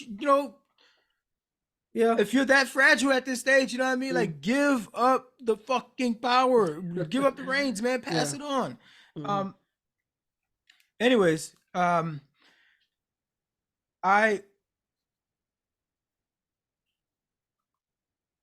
hope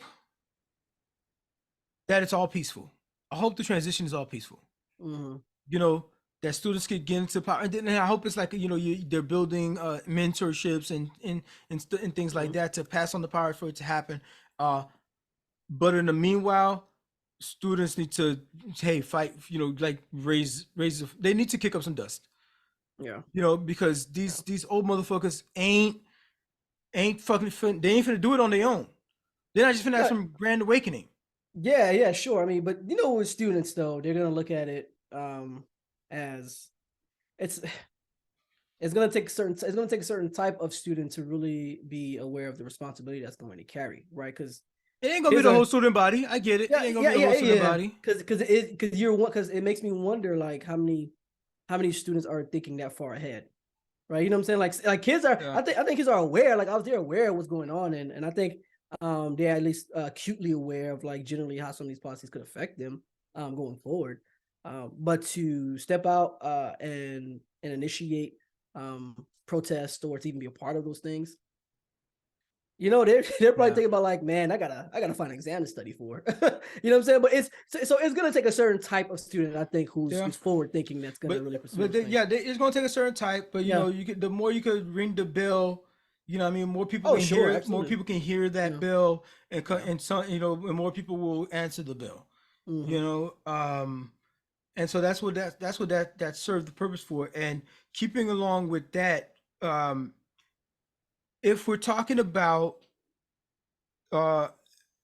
we were talking about earlier with how the Black community is getting the short end of the stick when it comes to like getting a fully developed history and knowledge about how this country actually works, how it all started, how it really started and everything. Part of that is having teachers that look like you, right? And teachers that represent your experience and can learn in the languages and in the character, the character building that you can relate to. You know what I mean? If you're trying to advance a society, right? Because there's a large portion of society, it's not the majority, are Black. We're Black. There's a lot of Black people out here, and if we're going to make up that chunk of the population, if this was a country that was designed specifically to enhance, to become more efficient, to become more effective, you would tap into everybody. You know what I mean? You tap into every demographic, you would do less and less oppression, but the country ain't built that way, right? But we can help it along the way because the long arc of history or justice bends towards justice. How the thing I forgot to say, right? The moral arc of the universe bends towards justice. That's how it goes. All right, Dr. King, and there's that long timeline that we can take into consideration. But a little bit of that step by step is having Black teachers. Yeah. Before everybody else realizes what the fuck is going on. We can't get all y'all on board to realize that. But in the meanwhile, you're going to have some Black teachers that are going to teach these Black kids and help them make more sense of this world and become better and more effective members of society. Yeah, representation matters. And just piggybacking off of that, especially like Black male representation. This is what I think is very interesting about this particular article that we've kind of been reading about and that we've been able to intake. I was in the education system as far as teaching for like 2 years, right? I taught I taught SPED, if you know what SPED is, but it was children, basically special education is what it is. That's called SPED. So autistic children who were on a spectrum. Very interesting experience. It was one of those things that I was just testing out as far as teaching go, because I think at the time I was kind of like, seeing if it was something that I liked or I enjoyed, just basically off the whim of like a couple people saying that, hey, people that knew me, they were like, hey, you should probably test it out. It kind of sounds like you like doing that, like teaching quite a bit. And I was like, kind of, but but I was like, I think I'll make at the time I was like, I think I'll give it a shot. I think I'll try it out. And I tried it out for 2 years. I realized it was just something that I was really into, as much as I thought that I would be. But again, I taught these boys, Southeast DC. Anyone that knows anything about Southeast DC, you know what I'm getting at. But these boys were ages 5 to 7. So it was essentially K to second grade. And the thing that I immediately noticed, that's immediately apparent. When I first got there, the entire classroom, it was 8 kids, all boys, right? All boys, all Black male, all black boys, all of them, 8 of them, right? Which is another topic in itself. So we don't have to get to that as far as like autism and being diagnosed with it, and the a lot of times being misdiagnosed with. So that's sort of the topic on the wayside, which we can discuss at some later time. But a lot of these kids, because some of them really honestly, it was just more behavioral to be honest. But anyways, what's immediately apparent is that they were all boys, because men and boys are heavily represented when it comes to the autism spectrum. They are like very heavily represented there, which also lends to like maybe like a misdiagnosis that's happening. And there's statistics that backs that as well.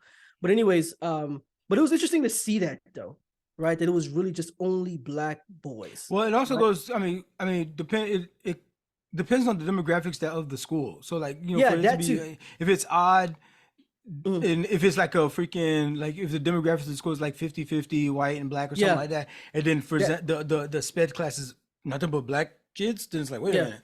Then, you know, they'll be like, okay, there's something they're trying to like Mhm. wrangle Mhm.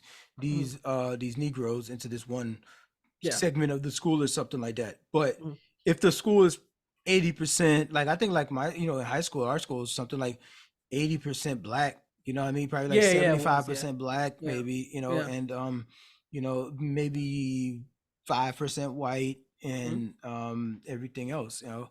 Um um uh I, so I was getting to a larger point. okay, go ahead, go ahead. Yeah, I was getting to a large point, which is why I mentioned that. Which yeah, and that's true. So I kind of like I kind of looked at it that way, where I was like, well, it is a larger, it is more represented as African Americans who are here at this school. It's largely more of that demographically. Um, but interesting thing is, there was a teacher before me that taught this same group of boys. So when I came and I was teaching them, and I was always with them throughout the day, there was a different way that they responded to me. Just having that representation, because the people that I work with, they were, I think all the teachers that I work with were actually female, black Mhm. female. So just a difference in just having black female teachers and having a male teacher kind of like even change their behavior at times, where they kind of obviously saw them, saw me and themselves, and vice versa. Um, of course I treated them differently, as I would treat like a female student. There's a different way that you talk to them, there's a different way that you guide them, and you teach them, and how you relate to them and converse with them, like if it's like problem solving or whatever. There's different ways you go about it, and more so because these kids are on this autism spectrum. There's like a specialized way, right? There's a specialized way you're supposed to kind of engage with them, so that's a whole another layer to it. Um, but it's so many times where, like, for example, I would come to, like, when I show up for work or whatever, say the kids are already there and I'm showing up and they're like acting out, just doing a lot, just really misbehaving. Um, but then when I appear, they straighten up. Right, they just straighten up. And mind you, these teachers were already there trying to get them in line, trying to get them to line up and all this stuff, Mm. or whatever. Kids will be kids, so they do their little, they running around doing their thing. But for some reason, when I was there, they would straighten up. Like, they would instantly like know what they're supposed to do. They would instantly concede to like what we've already had them doing, as far as like make sure you line up on the wall and single file line and all that stuff. Um, but I thought it was interesting because it's kind of like people treat you differently. Like, and when you see those same students and they engage with other teachers, they don't behave that way. So it kind of made me see that obviously there is a need, I think, for black So males and also black male leadership. And not so only that, not only from here's the students' interaction, but also from other teachers as well that I spoke to. They advocated for that as well. So I just thought that was interesting. I thought that was really, so really there's so here's so I thought about this, and Mhm. I'm glad you brought it up. Yeah. There is here's what I don't want to happen is that Mm. because, so okay, so I'm gonna read this little bit of article to give some context. I'm reading a little bit of this article, Mhm. and I'm Mhm. gonna get to to elaborate on my position here. So the data shows that black male teachers like Grant, was the subject of this article, he was Mhm. an eighth grade teacher. Science teacher. They're underrepresented in schools across the country. Mhm. Just 1.3% of public school teachers are black men, and that was a Mhm. survey done between 2020 and 2021 Yeah. for that school year, according to the National Teacher and Principal Survey that they do there. That school year, white women made up 61% of public school teachers. Black children, meanwhile, account for 15% of public school students in the fall of 2020. So 1.3% of the teachers are black men, while you have Mhm. a larger population of 15% of all the students are black, that are Mhm. just like don't see representation at the At top there. So at all. black men are sorely needed in the teaching field. Advocates Mhm. say as the nation's school system struggles with unfair disciplinary practices, achievement gaps, and political battles over Black history curriculum. Experts say Black male teachers help improve academic outcomes, including graduation rates of Black students, right? Yep. There was another national survey that was published. And I can say that by experience. That's a fact. Right, in a peer-reviewed journal, Early Education and Development found that children taught by teachers of the same race develop better learning and problem-solving skills by the Absolutely. time they turned 7 years old. The impact was felt most in Black and Absolutely. Latino children, the study found. Black teachers are role models to young Black students, as well. Of course, the advocates say. So those are the numbers, those statistics behind that.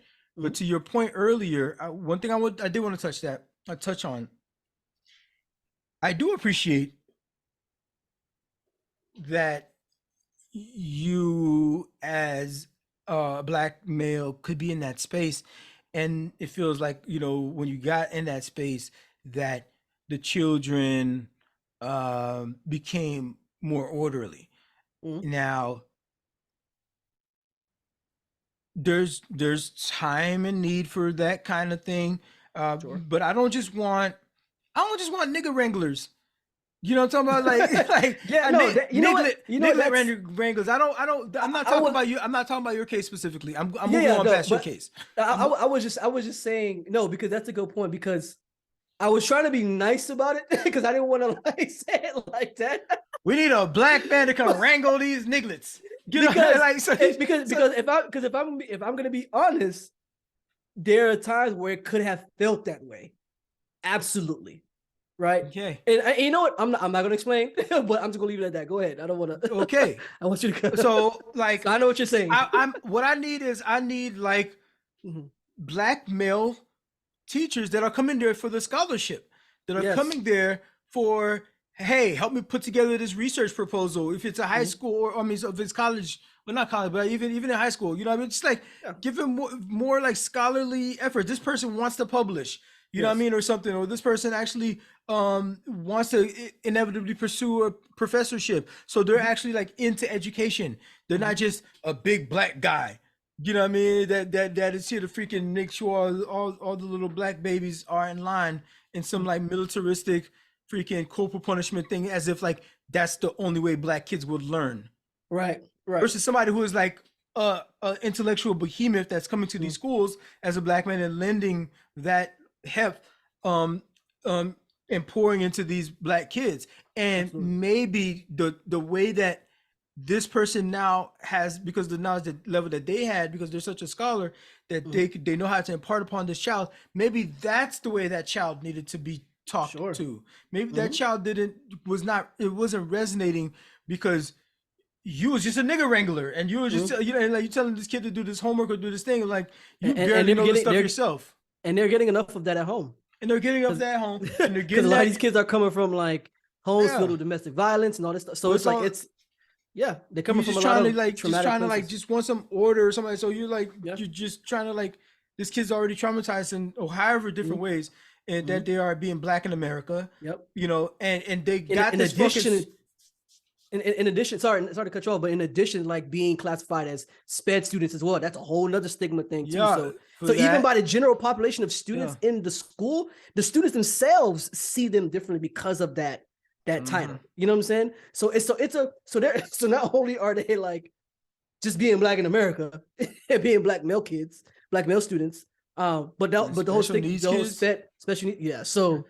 And on top of that, it shows that the studies show that having more Black men and Black teachers generally in schools, that there's the school to prison pipeline is a real thing. It diminishes those numbers, right? Because there's cultural ways that they cannot resonate with this child. Yes, right. Absolutely. There's ways to resolve conflict differently that they may have some insight to for that particular whatever enclosed community that they're in there, you know what I mean, in what part of the country that they're in, there's less chance of introducing that child to the prison system. And the sooner you introduce that child in that penal system, the more likely they're going to end up there. the more likely Absolutely. they're going to end up there, rather than you doing the adult thing and finding resolutions and ways to communicate with the child that will resonate with them, that will connect with them, that they can like then build upon for themselves and take ownership of. Absolutely. And that will start a whole chain of this better decision making going on into the future. I can only, it's one of the things that was so rewarding for me at the time when I was teaching those boys, because as a teacher, man, like you get to a point where you start to really get emotionally attached to the students. Like you really start to like feel like some of the pain that they probably experience outside of the school. Right? So, I started to realize that just in my second year, like dealing with the boys, because at first it was like kind of like a shock, just kind of seeing like just kind of experiencing them initially, and like just like really trying to get that connection with them, with they can trust me to help them, to lead them, to guide them, to discipline them the right way so that they actually learn in a constructive way, right? So that they actually learn like, hey, this is not the right thing to do. This is the way to do it. Like we're supposed to share. We're supposed to clean up. You're literally, as a teacher, you're literally shaping the future. Yeah, literally. And that's the future is in your hands. Like literally, and that's literally what I was. People really be thinking they just babysitters, bro. Yeah. I mean, a lot of teachers behave that way. A lot of teachers see it that way. They see it as a check. Behave that way too. They be like, I'm just a babysitter. Yeah, big facts. But I actually, because I kind of saw their plight and I started to really understand their plight. So that's what a Niglet Wrangler would be, just basically a babysitter. Right. I'm asking for scholars. So, yeah, and I made I really started to make like more of a concerted effort to really like I was hard on them on purpose because of what I wanted to see out of them. You know what I'm saying? Because of my motivation, not because I just wanted to be hard on them, but to like really push them to like, yo, you're better than this stigma that you're given. You're better than this diagnosis which is probably a misdiagnosis for some of you guys. Some of them were like, okay, yeah, this guy's really on that spectrum. But some of it was kind of like, nah, for him, it's more just having structure and discipline, because I'm getting this out of him. When he's doing his homework, when he's doing his work, I'm getting all this production out of him when he has more structure, has more order to his day. Right. One kid, for example, I always call him my favorite. He was my favorite. Like I love this kid. Right. This kid named Rashad. Right. Kid was 5 years old, highly intelligent. I mean, this kid is like highly intelligent, but he was on which actually for some kids who are autistic, they are very intelligent when it comes to certain areas. But he was highly intelligent, right? This guy was like a math whiz, crazy, great. At 5 years old, I was like, and the way he put together the puzzles were insane. You could literally like have like a 100-piece, 200-piece puzzle, shake it in a box, and just throw it somewhere in the corner. He would literally go over there and put it all together, like if you're helping him, he would literally take the piece out of your hand. And like, no, this goes like it was like that. Like it was insane. Like, he was literally like a savant, like when it comes to puzzles, right? I was like, yo, this kid is different. But he was a little bit on the spectrum as far as like his speech and everything. So we used to always have like speech therapists to come and kind of help him with his speech. And he was one of the kids that like was like no teacher could really like connect with him because he was like a little unruly. Because he was always one of those kids that got his work done fast, and he used to be bothering other kids or like taking toys away from them and stuff like that. Whenever we have like like playtime or whatever, he was just one of those kids that was just like unruly a lot of times, right? But I kind of like I grew like some rapport with him. I kind of learned how he spoke, even though it was like the speech was kind of hard to understand, but I kind of like understood what he was saying just by being around him so much.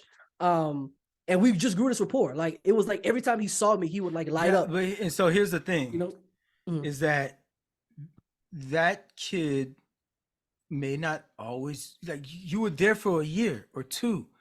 Yeah. That kid has like K through 12 to make it through. Yeah, and that's what I was getting at, because I was like, you know, I provided a lot of, I provided a lot of positive reinforcement for him. And I think he gained a lot from our relationship, like because he was like, people, even other teachers were like, yo, he's like a different child. Like when you're around, like he's different. And I was happy about that because I was glad that I made an impact. Even if it's just one, you know what I'm saying? Which I think I impacted quite a few of them, but I think this one specifically I was able to impact.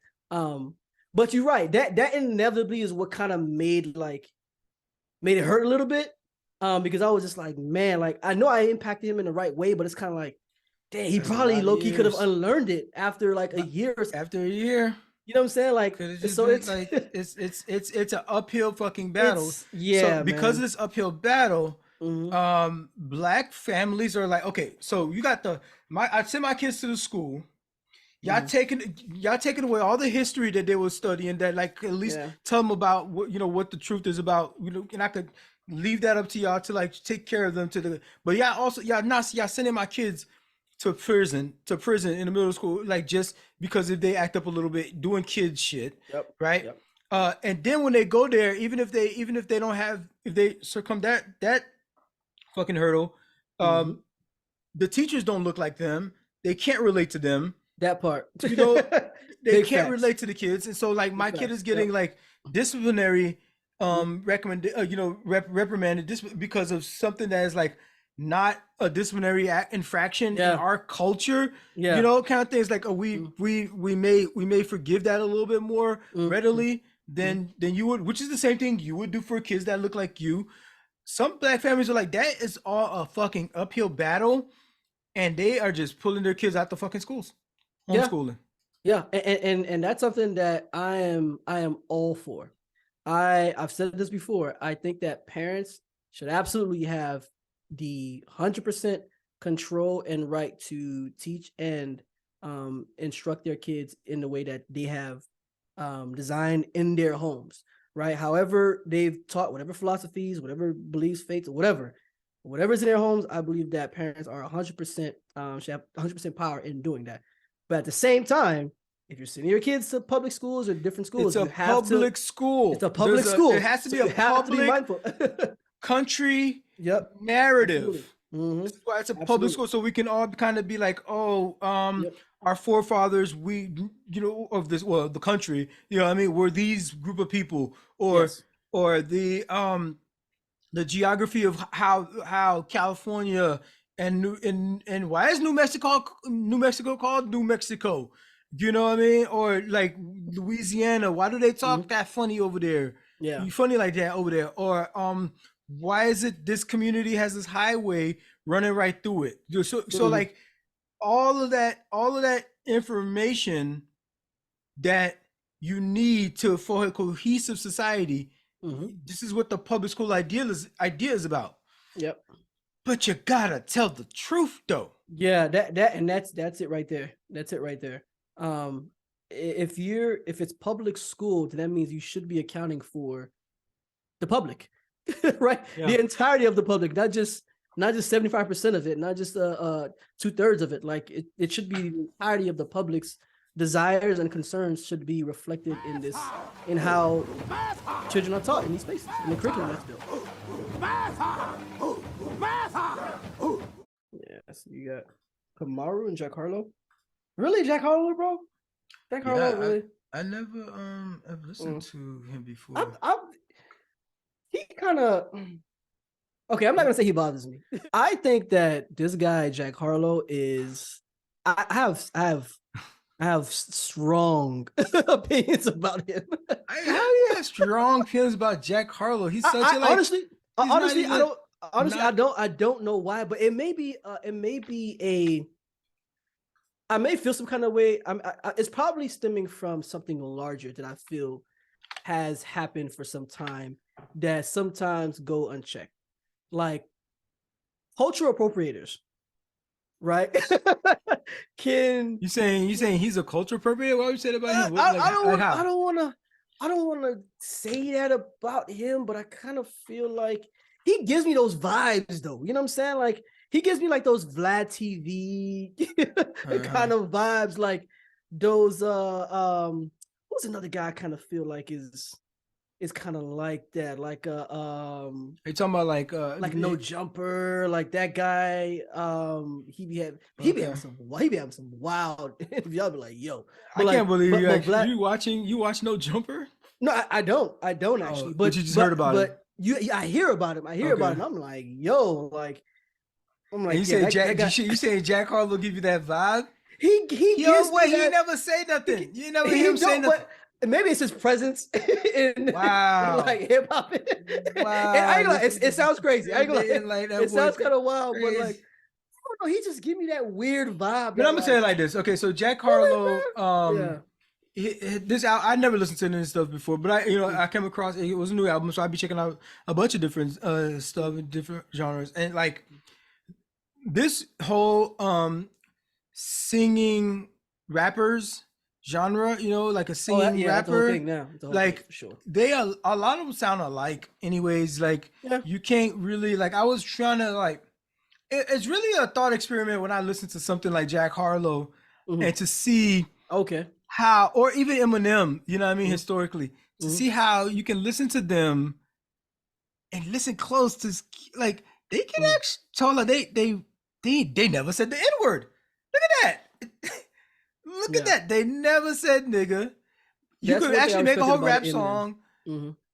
But that also means something about black people when we rap it. That's true. It's a lot of niggas in black music. It's a lot. Nigga. Like nigga, that's a whole song. Yeah. You know what I mean? Don't believe it, just watch. Nigga. So it's right? And and he sounds, and you could put him on a playlist of these sing rappy dudes, and you can barely you can't tell them apart. You can't tell them apart. But the music is vibey. You know what I mean? You can't tell them apart. You can't tell him he's white. You can't tell him he's black when you listen to the music. He does explicitly call that point. He calls that out a little bit in one of the tracks where he's like, "Oh, I can't think of any other reason why I'm popping other than because I'm white. It must be the reason that I'm popping." So he says that, but he goes through a litany of him working and grinding and getting it through the mud. Yeah, sure. I would never deny it, man. You know what I mean? And so when people then say the only reason you're here is because you're white, it's like, here's my resume. But yeah, I can't think of any other reason. He's kind of saying it like that. Why? And he goes through he goes through the whole list of his history and his storytelling and how he's talking about his life. He's not appropriating a particular somebody else's thug life or gangster life, whatever it is. But but that just tells me that I'm not the only person that got those vibes from him, though. The fact that he made it a point to make it get it. He's a white boy in hip hop. You know what I mean? He's gonna get that. It's just a rite of passage at this point. Yeah. Right. And so what was the name of this damn album? It's called Jackman. Right. So go check that album out. It's got and there's another song there. He's talking about brotherhood and everything. And he's talking from the perspective of being a little brother and then being an older brother to his own little brother kind of thing. And so, there's some thoughtful songs in here. So definitely check it out. It's vibey, it's the singing rapper type music. So you know what to expect there. It's not just going to be anything super hype. But what I was really had on repeat was Kamauu. His album is called LACUNA in the House of Mirrors. And it was the same kind of genre of a singing rapper. You said Kamauu? Yeah, Kamauu. Pretty sure that's how he pronounces there. Interesting name. And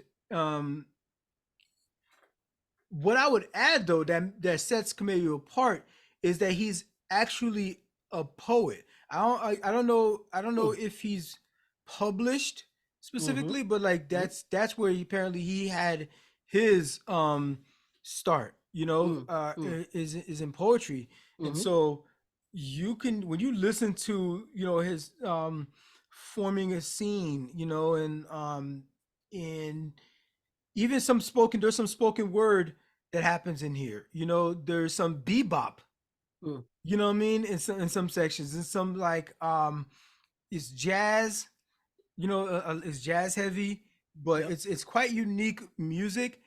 It reminds me, what it makes me think that I want to do. And I'm not saying that. I'm saying all these artists, these singing rappers, they're standing on the shoulders of giants. There's one particular giant that I think that is underappreciated in this specific genre that is everybody's doing now. Everybody's doing this now, right? There's nobody that's I don't know. I can't name specifically, but there's a lot of guys that are not Well, we have some real. We still have some boom bap guys. You know what I mean? They're just strictly rapping. But there's a lot of Yeah. people that are pretty big now doing the sing rappy stuff. And that person that deserves his flowers is CeeLo. CeeLo put out this album where he was singing and then he's talking about maybe I'm crazy, and then he'll like rap a little bit in some other spaces and in other songs. So he'll also do the singing too and like incorporate it in his. And so CeeLo is an early start of this sort of thing. I think I shouted him out before. And I think probably one of our a long time ago in our preseason recordings is T-Pain. Yeah, you know, T-Pain, you know, was an early manifestation of this sort of thing. And these kids you know what's interesting about that? Even in Florida, it's actually a big thing with like, I'm not sure how familiar you are with like Ball Greasy. No, Ball Greasy is a wow, really? So Ball, I mean, at this point right now, Ball Greasy is like a Miami legend. But Ball Greasy is kind of like similar to like a T-Pain as far as his style, like rapping, but also having infused singing. And Ball Greasy was out like nearly as long. Like Ball Greasy's been out for a minute. Like since I was like, since I was like in college, like probably even before that, Ball Greasy was out for a minute. Like he used to, there was a guy that I knew in my high school that actually knew him directly because he was rapping too and all that stuff. But Ball Greasy, yeah, check him out. Like he definitely got some old Miami stuff, but he's still rapping, still, you know, touring, all that stuff. But I just wanted to kind of put that in there because it's interesting that you're seeing like Florida rappers are kind of like they've had that sound, like low key, they've had that sound for a minute. Okay. So I mean, well, there's the history of it there, and like I said, these kids are Flow Rider. Flow Rider. Yeah. I mean, then we go into the whole thing where you got some Ja Rules and stuff, but I think T-Pain's time into this thing was earlier on. Not T-Pain, CeeLo was even earlier on, and I think we might have not appreciated some of that solo CeeLo art back then, and it may deserve a revisit. It was ahead of the time. That's what his style and his artistry. Yeah. It was just ahead of his time. It just wasn't. I think somebody puts out that album today that does numbers. It does mad numbers. Oh sure, yeah, sure.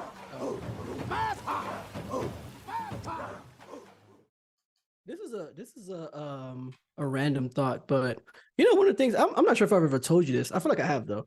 I actually look forward to fatherhood. I feel like I have a lot to offer. Yeah. People have been trying to tell me I should be a dad. You know, like, they always try to say, hey, you'll be a dad. People are trying to put that on me. Don't put that juju on me. Don't put that juju on me. I'm good. Damn, nigga. I gotta take a shot. I mean, but low key though. I mean, you said you have considered adopting, so yeah, I have. So because I think I could be a good mentor. Yeah. Oh, okay, I got you. So. But you know, I used to teach too. I was a substitute teacher I remember. for 2 years. You know, so that's part of it. Like if you feel like, demographically, if that's what we would want, like people like you and me, you know, you would want us to be part of that, whatever group it is that is helping to bring up the next generation, whether if it's a father or a teacher, or just a general just black leader in the black community, even at your church, for example, right? Is you look at our stats, you know what I mean? You look at our stats on the envelope, you know, on the back of the baseball card or whatever. And you're like, yeah, this is the person I mean, if I'm drafting freaking someone to rear a child, you know, Darwin or Jeff would be somebody I would draft to rear, you know, a black child in particular. So I get that people put that on you, and so like I hear you. You say you want to become a dad. You know, you're looking forward to that, and I hope that it happens for you. I think you would make a good dad. But you know, my position on having children in general is like, it's like whatever, you know. So that's no, I get it. But if that's something you want, you know, I hope that for you, and it's good to know that whatever kid you have. We know that kid is set. We already know. Yeah, for sure. Because I don't play about that. So you know what I mean? We know that kid is set. So that's actually something I'll take very seriously. We know that kid will have be coming into some fertile soil. you know, and which is way more than we were able to. And that'll be a, you know, breaking of a generational curse, if you will. Yeah, and that's the show, guys. I hope you guys enjoyed it. Mission accomplished. Yes, sir. We see you guys next week. Stay safe. Stay dangerous. It's challenge day.